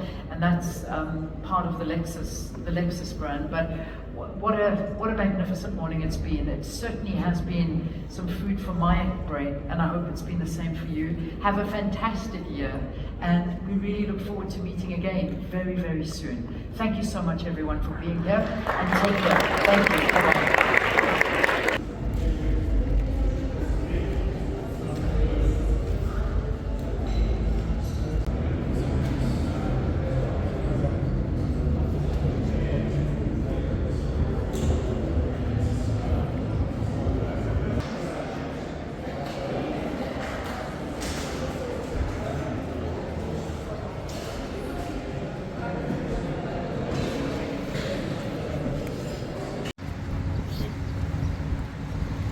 nie. How's Thanks, it? my brother. Alright. So dope. No?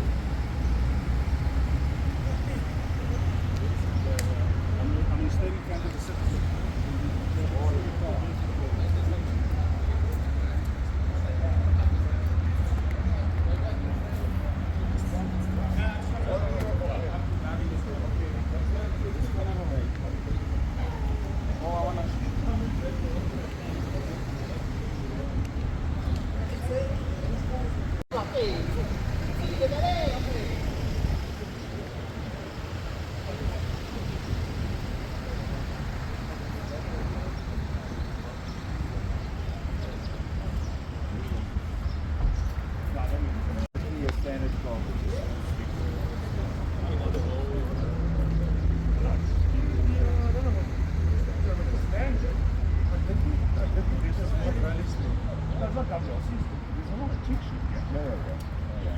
It's the first gen race car.